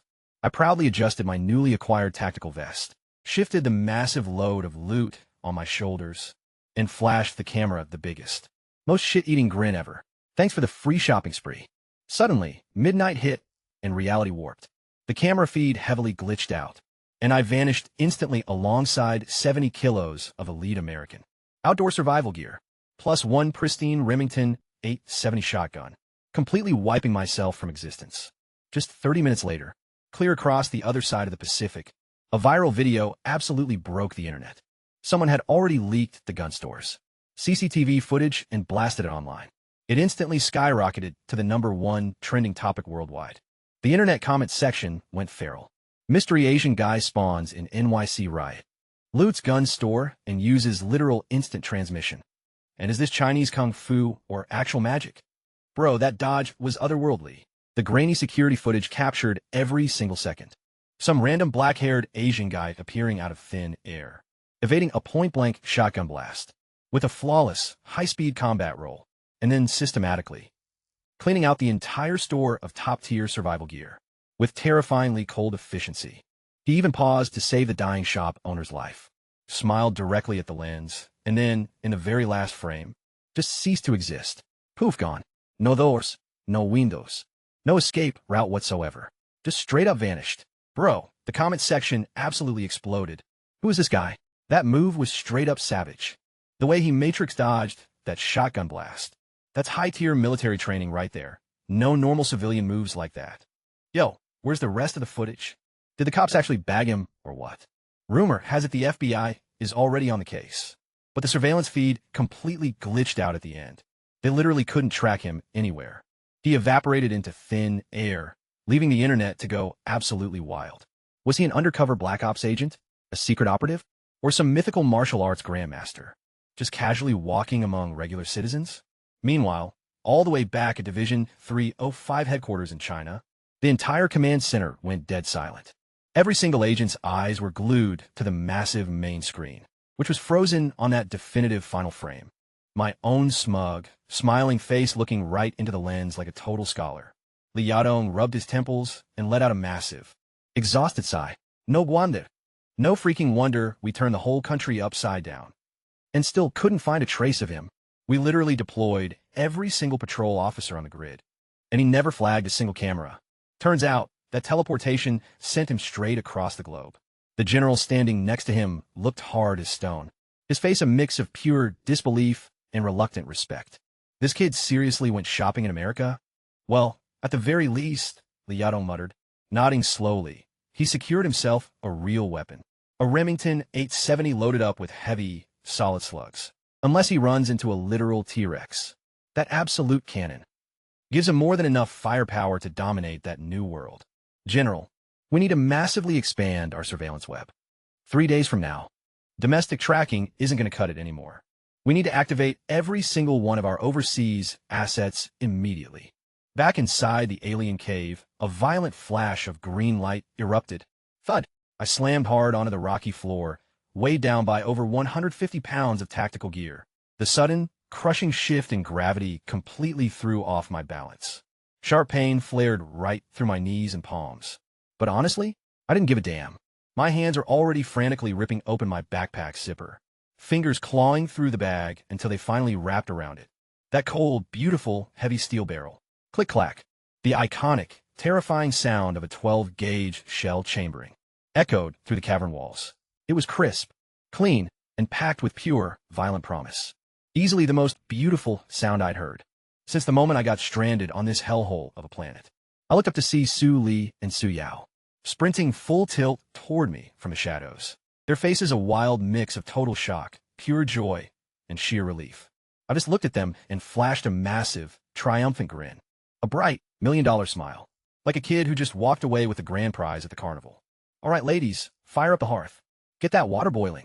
Every single ounce of misery that oversized hog put us through over these last 3 days. Oh, we're collecting that debt tonight with massive interest. On tonight's menu, roasted pig snout. But before I could even stand up, I got absolutely tackled to the ground. Both girls completely threw themselves at me from left and right, trembling all over as they held onto me for dear life. They didn't care at all that I was completely caked in a week's worth of disgusting cave grime. But man, they were still absolute smoke shows. Feeling them tremble against me. All that crazy adrenaline. From dodging shotgun blasts back in New York. Finally started fading, and my heart completely melted. All right. Turn off the waterworks. I ruffled Su Yao's messy hair with one hand, while giving Su Li's shoulder a reassuring squeeze. Had a little hiccup. This time around, the portal literally yeeted me to the other side of the planet. Ended up in America. Wait, what? You went overseas? Su Yao lifted her tear-stained face, completely jaw-dropped. Yep, didn't track down your mom. And missed out on a hot meal, but I slapped the side of the massive tactical rucksack, resting next to me, unable to hide my smug grin. Your big bro just pulled off a legendary $0 shopping spree. The old lady at the seed shop already got paid anyway. Courtesy of your gold necklace, so just consider this me, collecting some heavy interest on the investment. Now, give me a hand. We've been rotting in this dismal cave for way too long. Tonight, we feast. They haul me up to my feet, and I drag the bulging backpack over, aggressively unzipping it. All three pairs of eyes instantly hyper-focused on the bag. I started pulling out loot, like a cartoon character reaching into a bottomless inventory. Boom! Premium beef jerky. High calorie. Packed with fiber. Just one of these bad boys keeps you fueled all day. Su Yao's eyes lit up like Christmas trees. She snatched a pack, cradling it like a precious treasure. Oh my god, Lin Bei, you are literally the GOAT. I've been eating nothing but dry ham for days, and my digestion is completely wrecked. Next up, canned meat. And canned greens. 10 cans total. Wait, real veggies. Actual vegetables. Plus a Swiss Army knife. And a tactical splitting axe. Now we can finally chop real firewood and cook a proper meal. With every single item I revealed, Su Yao was right there acting as the ultimate hype girl, shouting nonstop wows. Her eyes were literally full of starstruck. Fangirl worship.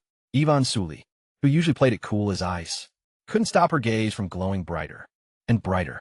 A soft, genuine smile spread across her face, and she didn't even bother trying to hide it. Lin Bai, you seriously incredible. She murmured. Her expression had gone so incredibly soft. It looked like it could melt standard steel. You think that's impressive? Bro, the real jackpot is still at the bottom. I grinned, reaching deep down into the rucksack, and pulling out 2 heavy sets of clothing with a flourish. High-end tactical jackets with matching waterproof pants. The kind of elite gear that costs thousands of bucks pop. Back in that American store. Fully waterproof. Completely windproof, and packed with thick, removable fleece linings. In this freezing, damp hellhole of a cave. These weren't just clothes, they were literal life-saving gear. Fresh clothes. Even Su Li couldn't hold back an ecstatic shout.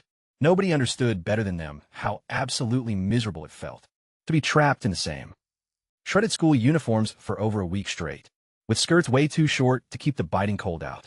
Their stockings were so shredded and covered in dirt. They were practically wearing decorative rags at this point. Freezing, filthy, and completely miserable. That didn't even scratch the surface. Swap into these later. Oh, and I scored you some matching hiking boots too. I made sure to grab the heavily insulated, heavy-duty pairs. The moment I passed the clothes over, both girls clutched the jackets tightly to their chests, their hands literally shaking with pure excitement. Catching that fresh, new-clothes scent, they looked like they were about to cry tears of pure joy. Then, I reached deep into my side pocket and pulled out a small, black package. I glanced over at Suyo, who was still grinning like an idiot over her pile of beef jerky, and decided it was smarter to trust the level-headed sister instead.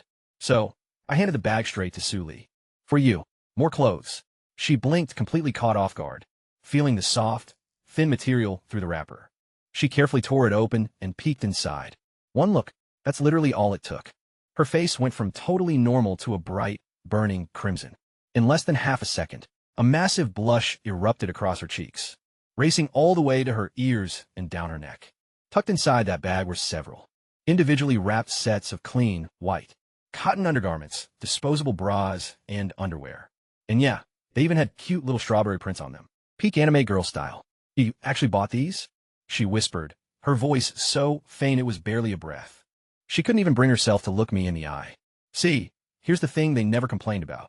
The one nightmare that was way worse than starving was the absolute horror of their personal hygiene situation. Rocking the exact same underwear for over a week, inside a damp, humid cave, had been driving these 2 neat freak girls. Low-key insane, but it was way too embarrassing for them to ever mention. Just snatch them on my way out. No big deal, I shrugged, keeping my tone totally casual. Look, it's for health reasons. We're in this survival game for the long haul. Su Li bit her lower lip and squeezed the little package tightly against her chest. She was dying of embarrassment, sure, but the sheer relief and gratitude underneath was 100% real. This guy, this incredibly annoying, bossy, sarcastic dude, had actually thought of a detail like this, while literally dodging bullets and racing against a brutal 3-minute timer.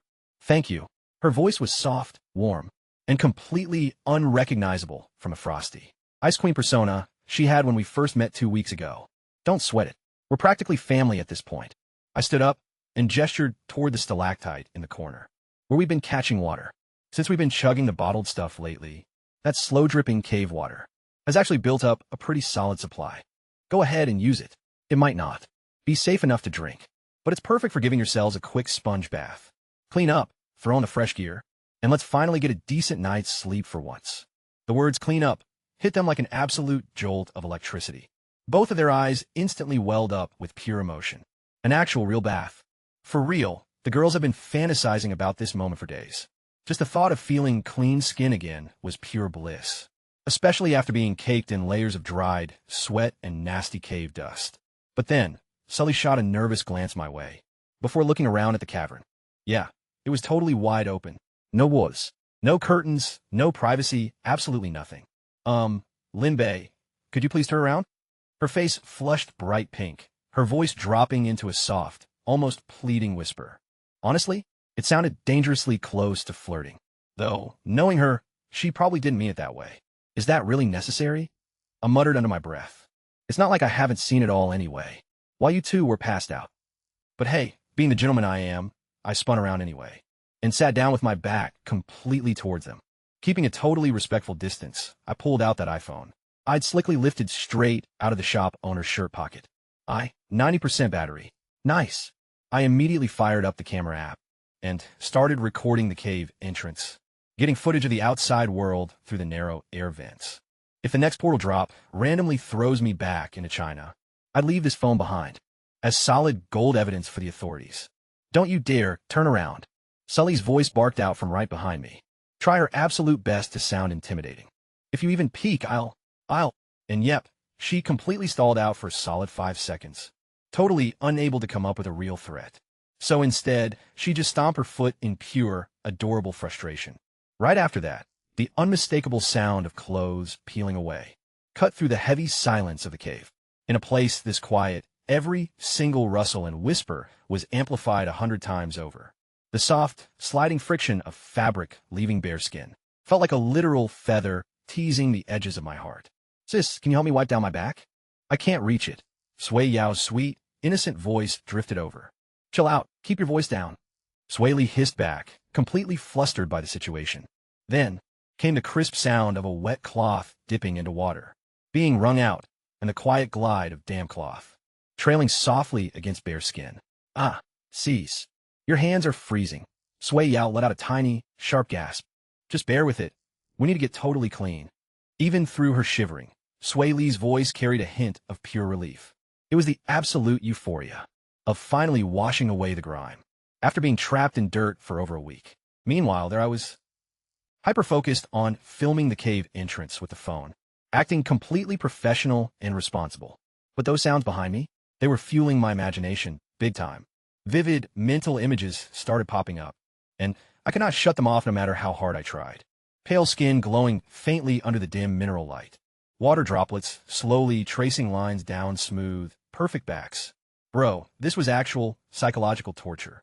But damn, I was grinning like a fool the entire time. Hey, some types of torture you really don't mind enduring. Lin Bei, big brother? Sui Yao's voice suddenly called out, sounding way closer behind me now. Yeah. My Adam's apple bobbed hard as I swallowed. I kept my eyes locked forward. No turning around. I just finished helping sis wipe down too. Her voice sounded shy, but carried this completely innocent, totally accidental vibe of pure seduction. Do you want us to help you clean up next? We could totally scrub your back for you. I mean, you've got to be absolutely filthy too. Hold up. My heart straight up skipped a beat. Did this girl seriously have any clue what she was implying right now? You absolute idiot, Su Yao. Shut your mouth. Su Li's mortified shriek completely echoed through the cave. Put your clothes back on this instant. Stop saying such ridiculous things. But big brother Lin Bei has been carrying the whole team. Cue the sound of fabric rustling as they hastily scrambled into their gear. After a painfully long, awkward silence, Su Li's voice finally broke the quiet. Sounding a bit shaken, she mumbled, Okay, you can turn around now. I took a quick second to compose myself, trying to calm the absolute riot exploding in my chest. Then, I slowly turned around, and what I saw completely stole my breath away. Both sisters were standing there in matching crimson tactical jackets. The fits were easily a size too big, swallowing them up completely from neck to ankle. It hid literally everything except their freshly washed faces. Clean for the first time in over a week, their skin practically glowed with a porcelain radiance, showing off a natural, rosy flush that all that battlefield grime had been masking this whole time. Their damp hair cascaded loosely over their shoulders, catching the faint, glimmering cave minerals in a way that made them look like they had straight up stepped out of masterpiece painting. Su Li was clutching that little black pouch of secret items tightly with both hands. The moment she noticed me staring, her eyes panicked and immediately darted away. That intensely shy, yet deeply lingering expression on her face was somehow even more mesmerizing than when she casually sleepwalks into my arms. Every single night, I let out a genuine, warm laugh, patting the ground right next to me. I'll skip the bath. A little dirt never hurt anyone anyway. Just think of it as natural armor. Come on, sit down, let's chow down. We need to be at absolute full power tonight, because right after dinner, we're going pig hunting. The twins looked like completely different people, rocking those oversized tactical jackets, freshly scrubbed, clean, and warm, for the first time in over a week. But the exact second their physical discomfort faded, an entirely new primal instinct hijacked their brains. Pure hunger. I mean, we'd been surviving on random cold rations for days. But let's be real, a true Asian stomach needs hot food. Without a warm meal, you just feel completely empty inside. Right on cue, all three of our stomachs began to roar. At the exact same time. An absolute, perfect three-part harmony of starvation. Grinning, I reached into the hiking pack and pulled out a compact stainless steel camp pot, along with a pack of solid alcohol fuel tablets. Su Yao's eyes went completely wide the very second she realized what was going down. Wait, we're cooking an actual hot meal? I quickly stacked a few flat stones to assemble a makeshift stove, placing the fuel tablet right in the center. Seeing this, Su Yao completely lost all chill. She literally launched herself onto my back, throwing her arms tightly around my neck, screaming at the top of her lungs that she was going to cry tears of pure joy. She was aggressively bouncing against me in sheer excitement. And even through my heavy winter jacket, I could definitely feel some things I was desperately trying to ignore. So I gave her a quick tap and told her to get off, before she accidentally choked the life out of me and left no one alive to actually cook dinner. Suli, who was just watching from the sidelines, asked why I'd never let them build a fire before. After all, during those freezing nights, she had constantly wanted to burn the wood, scattered right outside our cave entrance. Because I didn't want us to die, I replied, pouring fresh water straight into the pot. Our ventilation in here is absolute garbage. Burning regular wood would fill this place with smoke and lethal carbon monoxide. We'd suffocate before the food even got warm. But these alcohol fuel blocks, they burn completely clean. Zero smoke, perfect combustion, making them totally safe for enclosed spaces like this. I sparked the fuel with my blowtorch, and a sharp blue flame instantly danced to life.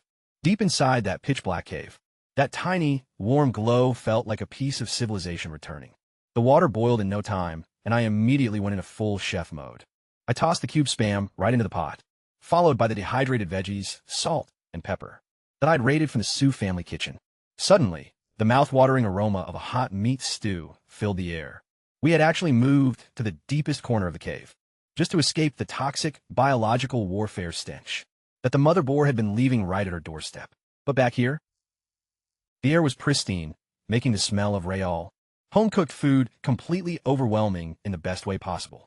Su Yao crouched right next to the stove with her chin in her hands, hypnotized by the bubbling, simmering meat, as if it were the most magnificent sight in the entire world.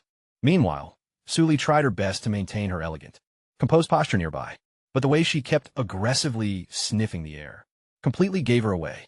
5 minutes later, I killed the flame and carefully lifted the steaming pot, placing it right in the center of our tight little circle. But we had one major problem. In my mad dash through the store, with strict weight limits dictating every single choice, I had only managed to grab one single spoon. All right, we've got exactly one spoon for the three of us, I announced, lightly tapping it against the rim of the pot. Survival rules apply. We take turns. I call second. Su Yao blurted out instantly. Zero hesitation and absolutely zero shame. Honestly, I got the distinct feeling she actually preferred using the spoon right after me, rather than going first. Since I always spoiled her, I scooped up a massive portion of savory meat and broth, carefully blew on it to cool it down, and held it up to her lips. She eagerly opened her mouth like a baby bird waiting for dinner, and swallowed the entire spoonful in one massive gulp. Oh man, it's so hot. But wow, it's incredibly good. She desperately fanned her mouth, her eyes tearing up at the exact same time. She was utterly overwhelmed by the sheer, blissful miracle of hot food finally hitting her stomach after days of starving. Next up, I took the second bite.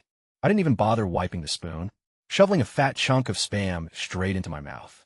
Damn, I might actually be a culinary genius. Next, I scooped up a third bite and offered it straight to Sully.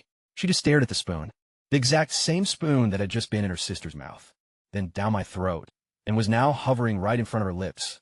She could probably literally see the remnants of our shared saliva on the metal. I mean, talk about an indirect kiss, right? Honestly, it was a whole chain kiss at this point.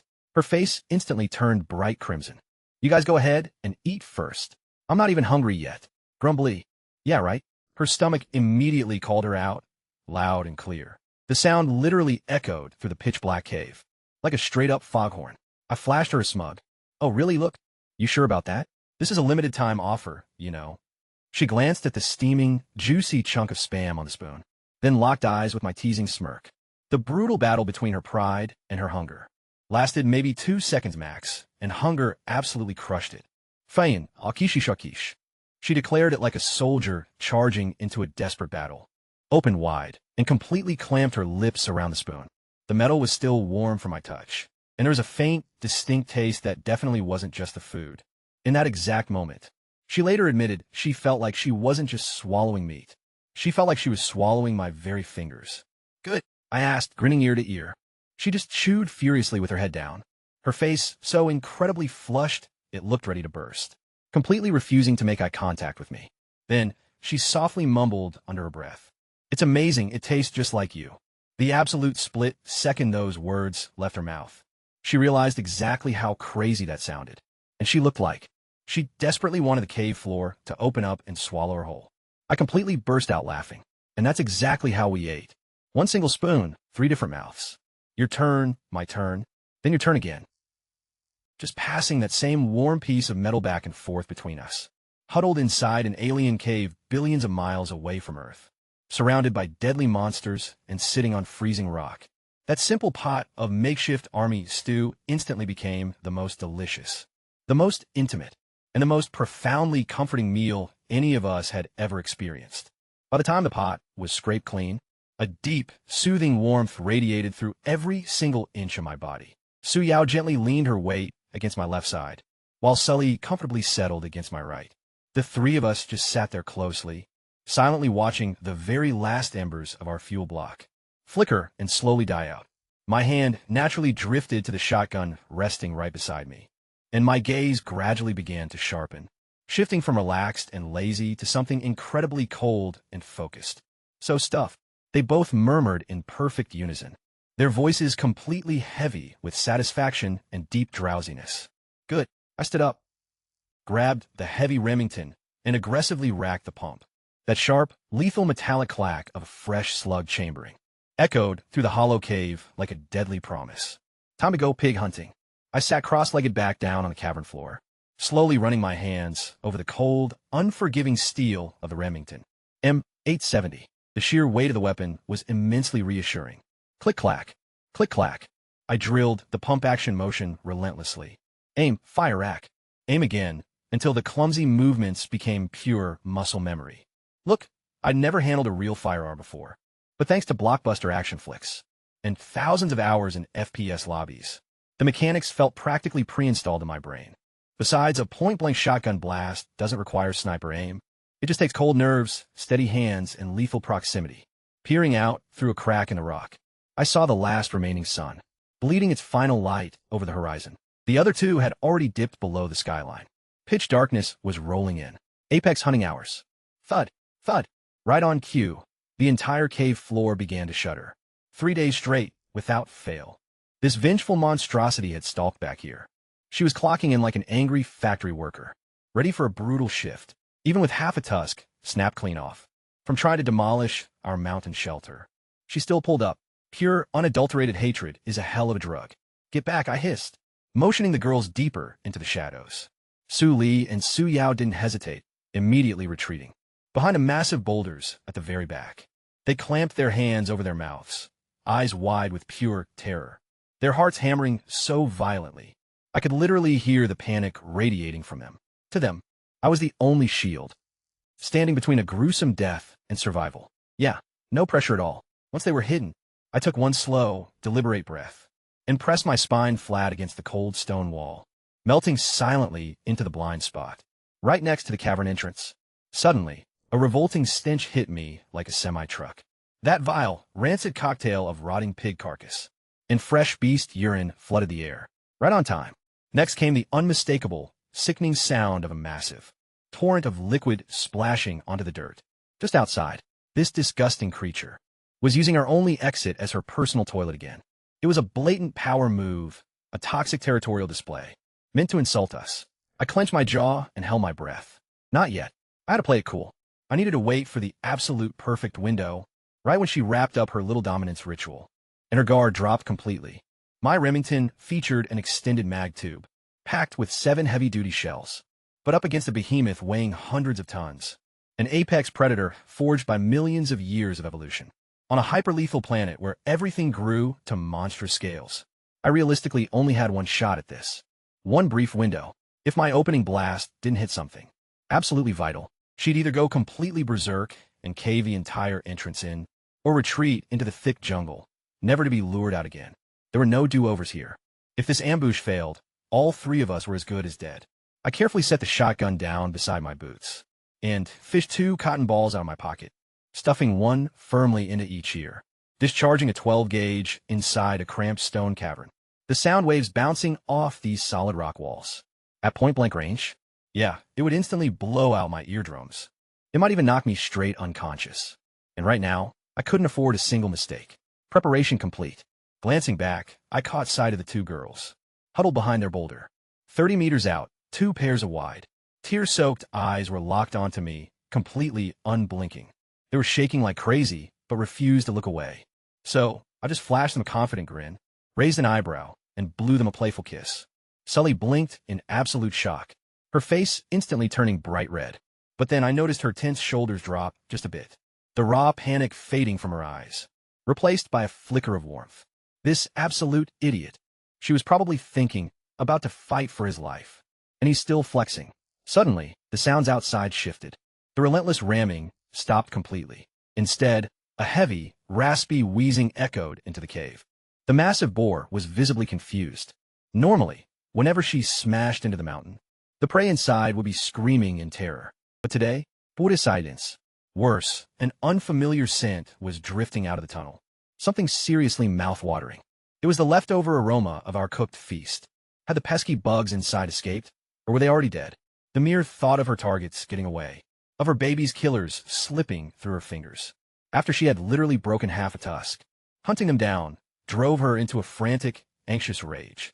She lowered her monstrous head and jammed her left eye right against the narrow cave opening. That blood-red pupil contracted sharply in the darkness. Scanning the interior, she spotted the 2 female insects, cowering way back in the far corner. She saw the pile of strange-smelling food, too. But the male, the exact one who had slaughtered her baby, was nowhere to be seen. She snorted a foul, scorching blast of breath into the cavern, and tried to peer even deeper. Right then, straight from her blind spot, a shadow exploded into action. I whipped around the wall in one fluid, seamless motion, dropped onto one knee, and brought the shotgun roaring up. The pitch-black muzzle rose like the Grim Reaper's scythe, aiming dead center at that massive, bloodshot eyeball less than half a meter away. The barrel was practically shoved inside the socket. Better luck in next life. I roared at the top of my lungs and pulled the trigger. Boom! The first shot shattered the air like a thunderclap, completely drowning out every other sound in the world. A blinding orange muzzle flash illuminated the cave entrance like a bolt of lightning. At point-blank range, the solid lead slug unleashed absolute, devastating kinetic energy. That eye, that giant, crimson eye that had stared us down for 3 straight days, that had promised to execute us, that had perfectly memorized our scent, burst apart like a cheap water balloon. Gore and fluid erupted in every single direction. The slug encountered absolutely zero resistance, punching straight through the mangled socket and drilling deep into the thick skull, tearing a path right toward the brain. Screech! A horrific shriek of pure agony ripped from the beast's jaws. Even with makeshift earplugs in, my entire skull was vibrating. But I wasn't done yet. When an apex predator is wounded, you finish the job without missing a beat. Absolutely zero mercy. Click-clack. I racked the pump, and the spent shell spun through the air. Boom! Second shot. Straight into the exact same blown-open crater, right down the main channel. While the first slug executed a perfect double tap to the brain, the second slug liquefied whatever was left inside that massive skull into total mush. Outside, the three-story titan that had terrorized our lives for 3 straight days. The one that made us choke on putrid rot and filth, and literally shook our mountain like an earthquake. Twice a day, staring us down with pure, murderous intent, stumbled backward on 6 massive legs. Her body was just running on the final, fading signals. Her obliterated brain had fired off. Retreat to the forest. Go home. But the grid was already dead. Crash. The earth shuddered violently, as hundreds of tons of raw flesh and bone collapsed onto the rocky clearing right outside our cave. A massive cloud of dust and debris erupted into the sky. The impact felt like a literal bomb going off. Her 6 colossal legs gave a few final twitches. And then, nothing. Total silence. I held my ground, weapon still raised. Smoke curling lazily from the barrel, ready to blast her again if she so much as flinched. After a full minute, I pulled a makeshift cotton from my ears, listening closely as I stared at the monstrous, pitch-black shape lying motionless at our doorstep. I let out a slow exhale. Tonight, we finally sleep easy. Tonight, we rest in peace. Slinging the gun away, I cautiously peered outside. The faint moonlight barely illuminated a thing. Sure, the beast was dead, but that heavy stench of blood was going to attract every apex predator in the jungle. Venture out in the dead of night to harvest meat in a pitch-black alien hellscape crawling with deadly vipers and toxic bugs? Yeah, absolutely not. I'd rather starve and wait out the next portal rotation back to Earth than risk my neck. But the second I turn around, 2 warm bodies suddenly slammed into me. Suya was sobbing, locking her arms around my waist so desperately. She was practically trying to fuse into my chest. Suli couldn't even form words, her hands clutching frantically at my clothes, as her entire body trembled. Watching me obliterate a monster's eye socket at point-blank range was way too intense for 2 sheltered high school girls who had never witnessed anything crazier than a generic teen K-drama. I wrapped my arms around them, holding one on each side, and gently patting their backs. Threat neutralized. From here on out, we run this neighborhood. Suli slowly lifted her face from my chest, her eyes red-rimmed, carrying a completely new look. That final mask of stubborn princess pride, the defiant shield she desperately clung to since day one, had finally shattered into pieces. All that remained was pure, unconditional devotion. Lin Bei, let's harvest the meat tomorrow. It's just too dangerous tonight, she whispered, her tone soft and remarkably gentle. Starting tomorrow, we're all ears. Xiao Yao and I will do exactly what you say. Bro, I was completely caught off guard. Suli's voice had suddenly gone completely sweet and submissive, just like her sister's. Turns out, those 2 shotgun blasts didn't just take down a massive boar. They had completely shattered the ego of the most prideful girl I'd ever met. We rolled the scattered boulders back into the cave entrance to block the freezing wind, ensuring no creepy crawlies could sneak in during the night. With that settled, we finally got cozy in our sleeping area. Both sisters immediately laid down right next to me, without a single shred of their usual hesitation or playing hard to get. Suli snuggled up against my left shoulder, and Su Yao took the right, their soft hair brushing gently against my face. Their faint, sweet scent completely overpowered the bloody stench of the wilderness outside. I whipped out the iPhone I'd looted from that American shopkeeper. Score. No password. The old guy hadn't even set up a lock screen. I booted it up, desperately hoping he had downloaded some movies or shows to help pass the time during this brutally long, dark, and incredibly boring alien night. With zero internet and precious little electricity, a phone loaded with offline entertainment was an absolute morale lifter. Instantly, 2 curious heads leaned in from both sides, their chins resting heavily on my shoulders, eyes glued to the screen like a pair of intrigued kittens. The feeling of 2 incredibly soft, warm bodies pressing tight against me from either side, feeling their warm breath on my neck. Man, if this were back on Earth, a regular student like me couldn't even dream of a setup like this. Annie Sue would have literally hired bodyguards to break my legs before I could even get within 10 meters of her daughters. But out here in the wild, everything was different. Hey, big brother Lin Bei, what's inside this folder? Su Yao pointed directly at a video file labeled good, her pure curiosity bursting at the seams. Wait, don't snoop through someone's private. Too late. Her finger had already tapped the screen. The video instantly loaded and autoplay kicked in hard, before any of us could even process the thumbnail. Oh yes, yes. A woman's voice, insanely passionate, distinctly European and ridiculously loud, blasted right out of the phone speaker and echoed violently off every single stone wall in the cave. The natural acoustics created a flawless, unwanted surround sound experience. Every intense moan bounced off the stone and amplified tenfold. Cue a single second of absolute, frozen horror. I could literally feel both girls turning to literal stone against my shoulders. Completely paralyzed, not even breathing. Meanwhile on screen, two athletes were aggressively engaged in the most primal form of bedroom wrestling. Turns out that kindly-looking, white-bearded old shopkeeper had a seriously spicy private stash. Massive and absolutely wild. Su Yao shrieked, flailing her arms in pure panic, and accidentally slapping the phone right out of my hands. It flew a solid 2 meters through the air and landed perfectly face-up on the hard cave floor. And of course, it didn't break. Why would it? The dude on screen points straight up at the ceiling, and this hardcore European adult star starts screaming, her voice echoing wildly off the stone dome above us. "Oh baby, give it to me." The silence that followed?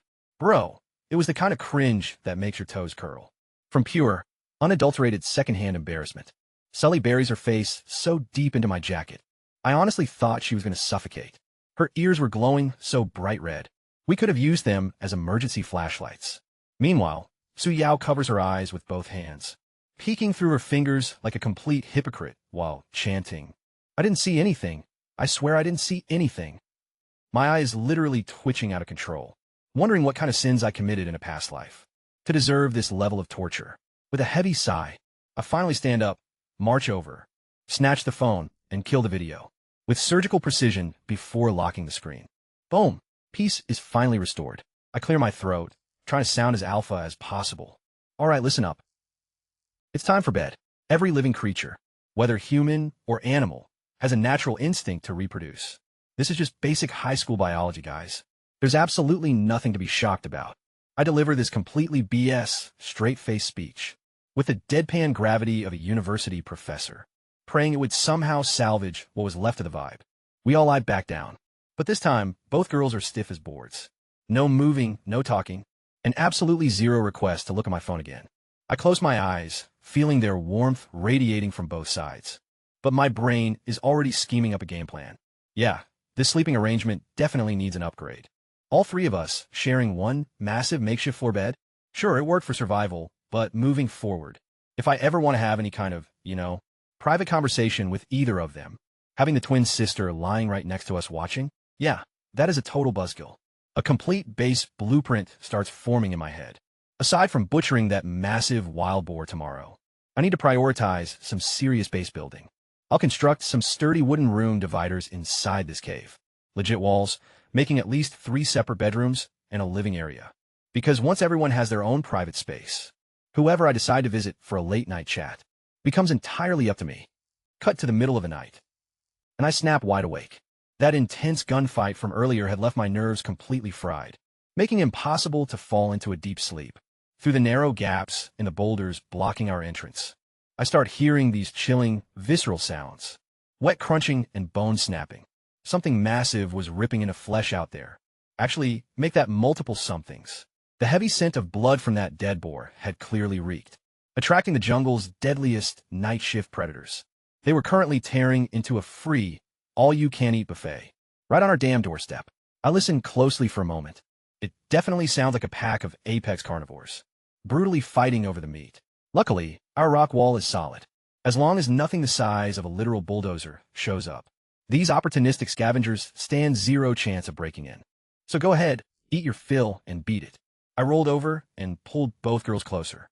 Sui Yao was running on sleep autopilot, as usual, sensing the warmth and burrowing deeper into my chest, mumbling something about wanting more braised pork. Then, a genuinely disturbing thought crossed my mind. What if those scavengers were eating the baby boar? The one I'd literally fed 5 bottles of concentrated pesticide? Would the poison chain kill them too? And then their relatives would find a pile of dead family members right at my front door, and the whole cycle of revenge would start over. A nesting doll of vengeance. An infinite loop of animals dying outside my cave, and their angry families coming to investigate. At this rate, my doorstep was going to become a straight-up mass graveyard. Whatever, not my problem. I buried my face in Su Li's hair. The air vent occasionally wafted in a nasty stench from outside. But compared to that, the girls smelled heavenly. I fell right back asleep. Next morning, I woke up after a full 8 hours. The best sleep I'd had since dropping onto this planet. Not a single dream, just pure blackout rest. I carefully peeled Su Li's thigh off my chest and relocated Su Yao's head from my stomach. Standard morning procedure. At this point, nature called. I shuffled to the bathroom zone. We'd set up deep in the cave, pulled down my pants, and aimed at the designated pit. The stream had barely started when, whoa, a piercing, savage howl exploded from just outside the cave entrance, maybe 3 meters away. The sound ripped through the morning silence. Like a knife. Every single muscle in my body clenched simultaneously, including the one controlling the stream, which shut off so violently. I nearly gave myself internal damage. What the? The pain of forcibly cutting off mid-flow was something I wouldn't wish on my worst enemy. I stood there grimacing, feeling like my insides had tied themselves in a tight knot. It's barely dawn, and you're screaming like that. I finished up as fast as humanly possible, yanked my pants up, grabbed the shotgun, and rushed to the entrance to peek through the cracks. Nothing. Just a battlefield of white bones and scattered remains. On the rocky clearing, some well-fed scavenger had apparently decided to leave. A victory roar as a 5-star restaurant review. Before heading home, lucky you ran fast. I cursed under my breath and put the gun down. These alien creatures had absolutely zero manners. Back at our sleeping area, both girls were still completely passed out. That blood-curdling howl hadn't even made them twitch. After 3 days of pure psychological terrorism from the motherboard, their nerves had been so thoroughly fried that their brains had apparently decided to just stop registering scary sounds. During sleep, self-preservation through ignorance, I guess. Su Li's face looked softer in sleep than I'd ever seen it before. That cold, proud mask completely melted away, melting away into pure, peaceful tranquility. Her long eyelashes fluttered softly with every gentle breath. Su Yao was completely knocked out, mouth half open, with a thin, glistening trail of drool, connecting her lips straight to my jacket. Honestly, equally adorable and disgusting. I crouched down beside them, staring at their peaceful, rosy, sleeping faces, and a sudden wave of warmth flooded my chest. Leaning in, I planted a solid, wholesome morning kiss right on their cheeks. Mwah mwah. Su Li's eyes fluttered open. She touched her cheek, saw me grinning down at her, and her lips curved into a sleepy, intoxicated smile. Morning. Her voice was pure velvet from sleep, soft as a feather, tugging at something deep inside my soul. Morning. Rise and shine. Time to roll. I gave her cheek a playful pinch, stood up in absolute peak spirits, and immediately started firing up the camp stove. Breakfast was dead simple. 2 cans of sweet congee tossed into the pot, loaded up with sliced beef. It was a bizarre, chaotic sweet and savory combo that logically had no right to taste good, yet somehow it slapped. Su Yao snapped awake the exact millisecond she smelled grub, squatting right next to the pot and tracking the bubbles like a wild predator in a documentary. Look, the presentation was atrocious, but we scraped that pot absolutely spotless. Finishing up, I dropped the spoon and wiped my mouth. All right, time to get down to business. Gear up. I tossed Su Li a wicked, razor-sharp hunting knife from the pack, grabbing the splitting axe and sickle for myself. That boar queen I dropped last night is literally our lifeline for the next leg of this journey. The local scavengers already tore into it overnight, so we've got to salvage what's left before it's picked completely clean. I stood up, rolled my shoulders out, and let out a satisfying pop as my joints loosened up. My eyes were sharp, locked and loaded. Today we have one mission: harvest the meat, slice it into strips, and smoke it dry. By the time we're done here, I want every single inch of this cave draped in jerky. 1, 2, 3, heave. The 3 of us put our backs into it, shoving the massive boulders away from the entrance. We could only shift the smaller rocks out of the way, but it did the trick. Blinding sunlight flooded the cave for the first time in days. But before I could even take a single gulp of fresh air, a wall of pure, unadulterated stench hit me like a freight train. Imagine looking aroten, durian, and raw sewage inside a pressure cooker for 3 whole days, then exploding the lid right off into your face. My eyes instantly burned, my stomach violently flipped, and the breakfast I just crushed desperately tried to make a comeback. Holy crap, this is absolutely foul. I whirled around to the girls, who were right on my heels, ready to step outside. Whoa, stay inside. Do not come out yet. Plug your noses, seriously. And we didn't even have actual masks. So we literally tore strips off our old T-shirts and tied them over our faces as DIY gas masks. Honestly, they barely did crap against the coughing and gagging. White-knuckling my shotgun, I slowly crawled outside, squinting hard under the blinding triple suns. My eyes scanned the absolute war zone of last night's feast. And even though I knew it was going to be bad, what I saw next straight up made my skin crawl. Right on the left side of the entrance, where that pesticide-laced baby boar carcass used to be, it was completely gone. Not drag away, guys. Just completely vanished. Nothing left but a scattered skeleton. Picked so insanely clean it looked like it had been blasted through an industrial dishwasher. Not a single shred of meat was left on those bones. These scavengers were thorough on a whole different level. But it gets worse. Surrounding the bones, the ground was literally carpeted with dead mosquitoes. We're talking thousands, maybe tens of thousands of them. Massive, fist-sized mosquito corpses, piled on top of each other in a thick, horrifying layer. My entire body went rigid. Thank God I didn't let my curiosity win last night. If I had stepped out into the dark, I would have been sucked bone dry by a swarm of mutant giant mosquitoes before I could even take 3 steps past the cave entrance. And then there was the mama pig. That 3-story nightmare that had been terrorizing us? Yeah, she looked even worse. Half of her massive body had been devoured overnight. Her belly was ripped completely wide open and clinging to the exposed, bloody flesh. Inside were dozens of alien leeches. Each one was bloated to the size of a freaking basketball. From chugging down all that blood, the sheer sight of it made my skin crawl so violently that I physically recoiled. Her guts were strewn everywhere, and her back end had been completely excavated. Something had literally gone in from behind and hollowed her out from the inside. It honestly looked like she just had a visit from the world's most aggressive proctologist on steroids.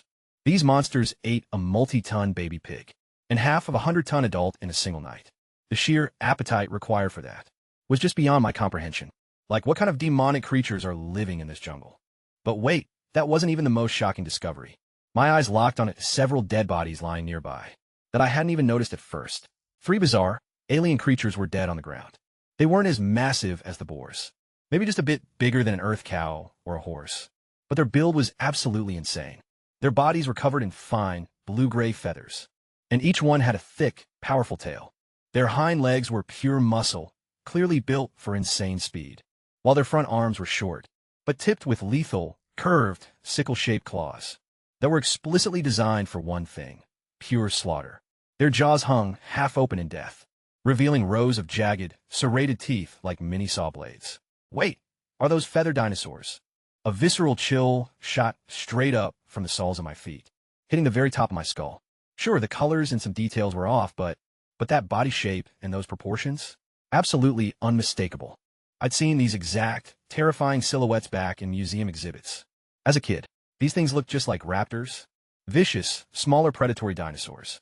The lethal kind that hunted in packs and used those wicked, curved toe claws to completely disembowel prey. Slowly, I raised my head and surveyed the dense jungle surrounding us, but this time with completely new eyes. The ridiculously high oxygen concentration, those mutated, giant fern-like plants, and the colossal trees scaling all the way to the sky. And now, actual freaking dinosaur corpses lying right at my feet. Suddenly, a terrifying realization crystallized in my mind. This entire planet is a literal prehistoric death world. We didn't just crash, we landed straight in the Jurassic era. Mustering up every drop of my courage, I carefully stepped around the giant leeches that seemed way too eager to get well acquainted with me, and walked right up to one of the dead raptors. I gave it a hard, stiff kick with my combat boot. Yup, definitely dead. Its maw was stained with thick, dark blood, and right beneath its body was a foul puddle of dried vomit. The pieces instantly clicked together. These unlucky dinos were part of last night's midnight scavenger party. They'd feasted on the baby boar, the exact one I'd laced with 5 bottles of Earth's most lethal agricultural poison. The paraquat and dichlorvos combo had utterly liquefied their insides. Damn, so pesticide actually works on dinosaurs? Good to know. But right then, the smug grin died on my face as a horrific, chilling thought began to take shape. I stared intently at the 3 dead raptors. They were clearly just juveniles. Not fully grown adults, but young ones. Babies, relatively speaking. Wait a damn minute. These are probably someone's kids, aren't they? And judging by how karma works on this insane planet. Just days ago, I killed a single baby boar, and its massive mother waged a 3-day war of absolute terror against us. Now, I've accidentally poisoned a whole litter of baby dinosaurs. The pattern was blindingly obvious and completely horrifying. Is there a Tyrannosaurus-sized parent out there? Right now, tracking our scent and heading this way. To settle the score? My palms turned slick with sweat against the shotgun grip. I frantically scanned the dark tree line, half expecting a monstrous, apex predator head to burst out of the heavy vegetation. At any second, a basic shotgun versus a full-grown T-Rex? Yeah, that math definitely didn't work out in my favor. We can't stay out in the open. I forced myself to stop spiraling into panic and snap my attention back to what mattered most. The remaining meat stockpile. Even with half of it completely devoured overnight, the mother boar's colossal carcass was still, staggeringly, mind-blowingly enormous. This absolute unit stood 3 stories tall when it was alive. Even now, just lying dead on its side, the head alone spanned an insane 3 meters in diameter. The body stretched out over 20 meters long, looking like a collapsed fortress wall. Standing right next to it, I felt like a tiny toddler standing beside a massive beached whale. I walked closer, holding out my arms just to gauge the sheer scale. What's left here is still easily tens of tons of prime meat. Minimum, pure, glorious protein. Instantly, fear and greed began to wrestle inside my head. Greed won out. Fortune favors the bold, right? Cowards starve out here. Even if a T-Rex is currently stomping this way, I'm securing as much meat as I can first. I was just about to call the girls out to help when my eyes locked onto the edges of the massive bite. Wounds covering the boar's corpse. The torn flesh was completely shredded, and the massive bones were snapped clean through. Whatever did this had chomped through the boar's insanely thick hide, and dense bones like they were tissue paper.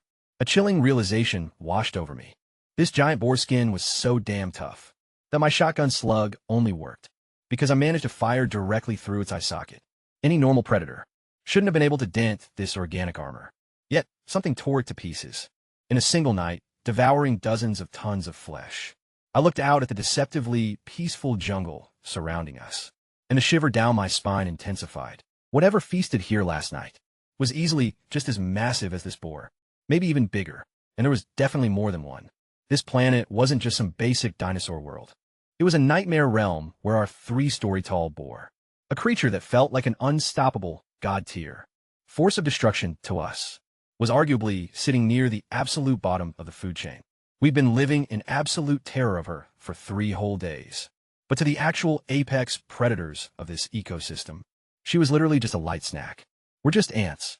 We are literally ants who stumbled right into a monster's nest. I forced the rising panic back down into my gut and spun back toward the cave entrance. Sui sui, yao yao. Grab the knives and get out here right now.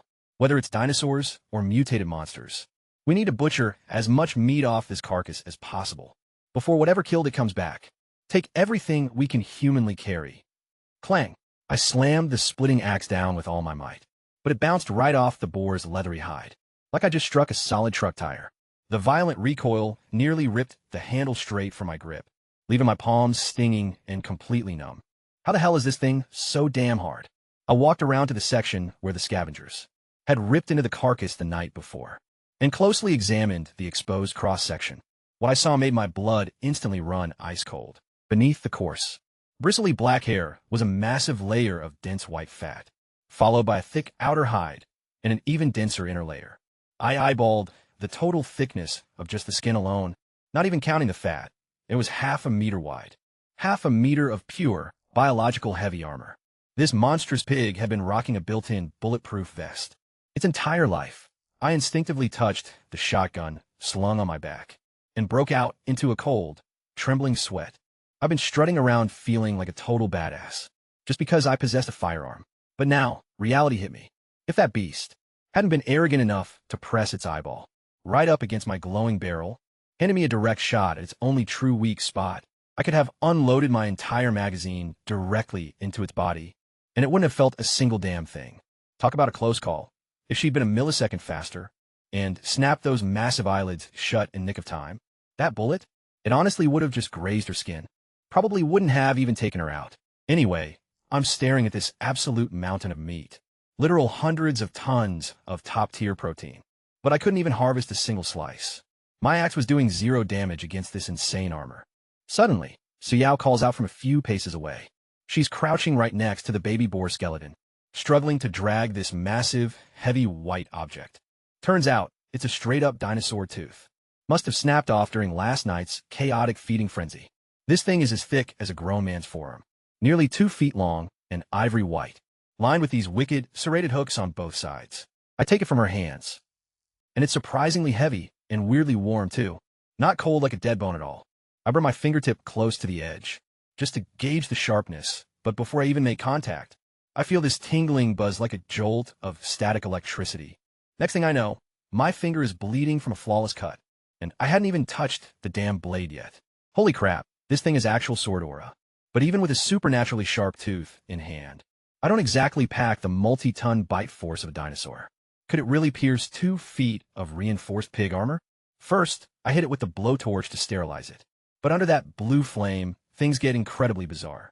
Instead of charring or cracking under the intense heat, the tooth literally starts absorbing the fire. Its surface morphs from a dull ivory into this crystalline, translucent masterpiece. Those serrated edges begin to radiate a faint crimson shimmer. Yeah, this is no ordinary bone. We're talking about some kind of biological alloy, something way beyond normal flesh and blood. I hastily wrap a strip of cloth around the base to serve as a hilt, stride right up to the beast, and drive it down with everything I've got. Sizzle. The exact microsecond it touches the hide, it sounds like a steak searing on a grill. The skin that literally laughed off my splitting axe just melts away at the slightest touch. I mean, there was zero resistance. My hand effortlessly sinks right in, and before I can even blink, the entire 2-foot tooth is buried deep inside. That tank-like armor. Wow, this is a straight-up legendary weapon. This dragon tooth has an insane, built-in armor-piercing stat. I don't even need to use muscle anymore. A gentle tug, and it glides through absolutely everything. So Yao, you are officially my lucky charm. I drop the tooth, scoop her up into a massive bear hug, yank down my makeshift face mask, and plant a massive kiss right on her dirty, yet utterly adorable little face. She covers her cheeks, her eyes crinkling into these joyful little crescents, grinning so hard you'd think she just hit the mega jackpot. Meanwhile, off to the side, Sully is watching us with a totally salty expression. I can tell she's low-key annoyed that her goofy little sister was the one to clutch up and help me out first. But thanks to the dragon tooth, the real butchering finally begins. I go full Master Chef mode, the blade practically dancing through the flesh, carving out gorgeous cuts of prime pork shoulder and perfect tenderloins right off the massive carcass. It was still absolute grunt work, but compared to the axe literally bouncing off like a toy, this was a straight-up miracle. Move it, ladies. Watch your step. The ground is crawling with leeches and mosquitoes, and stay clear of those rock crevices.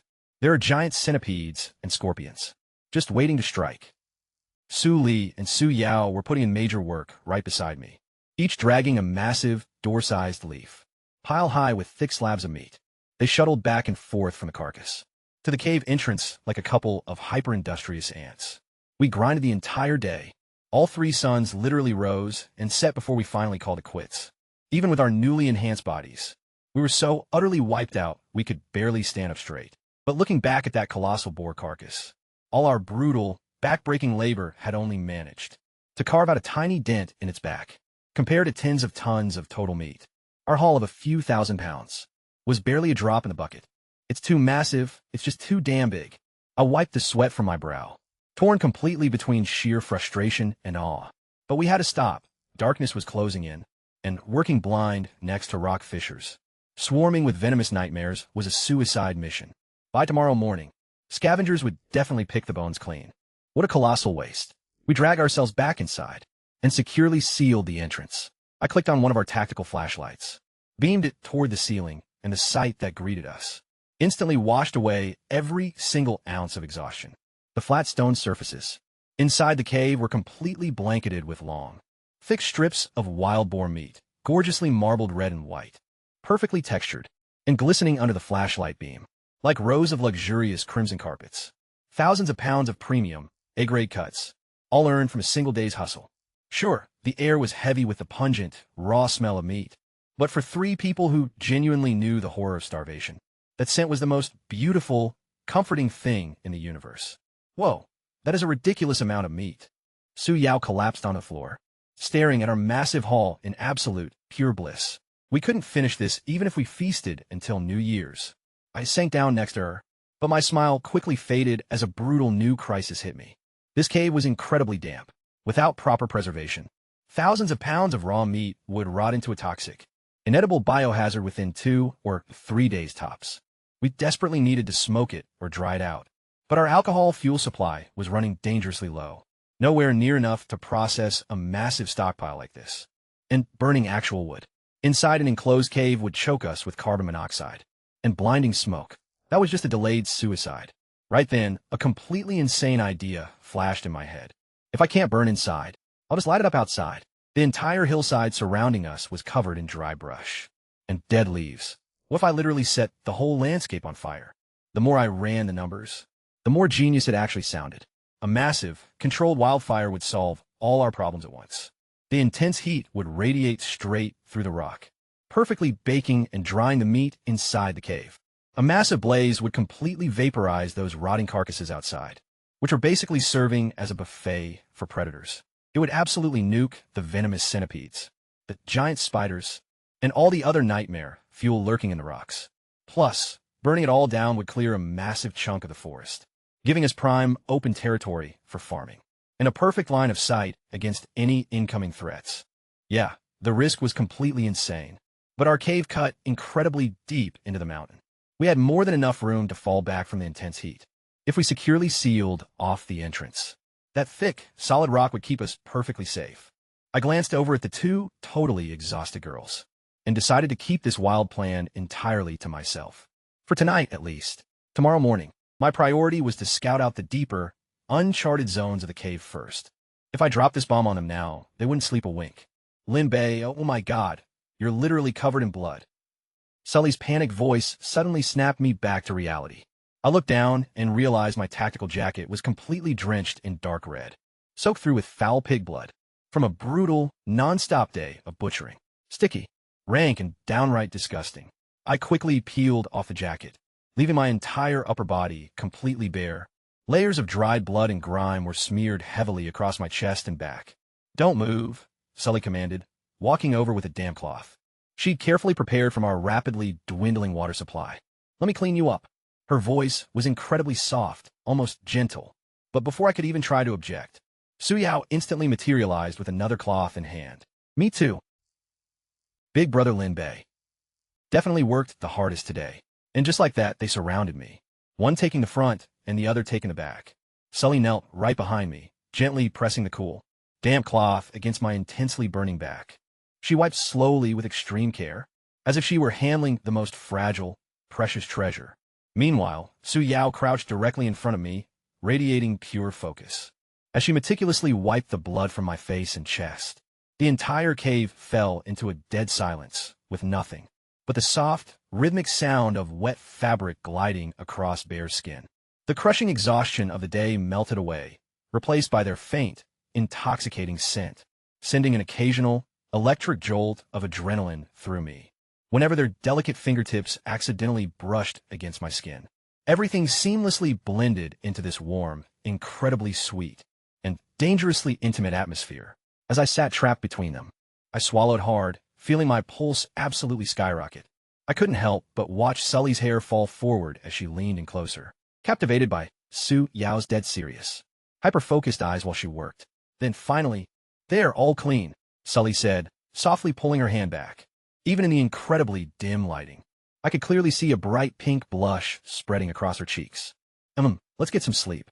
My voice came out way rougher and more strained than I intended. I lay back down on the massive bed of woven leaves we'd set up and warmly pulled both girls tight into my arms.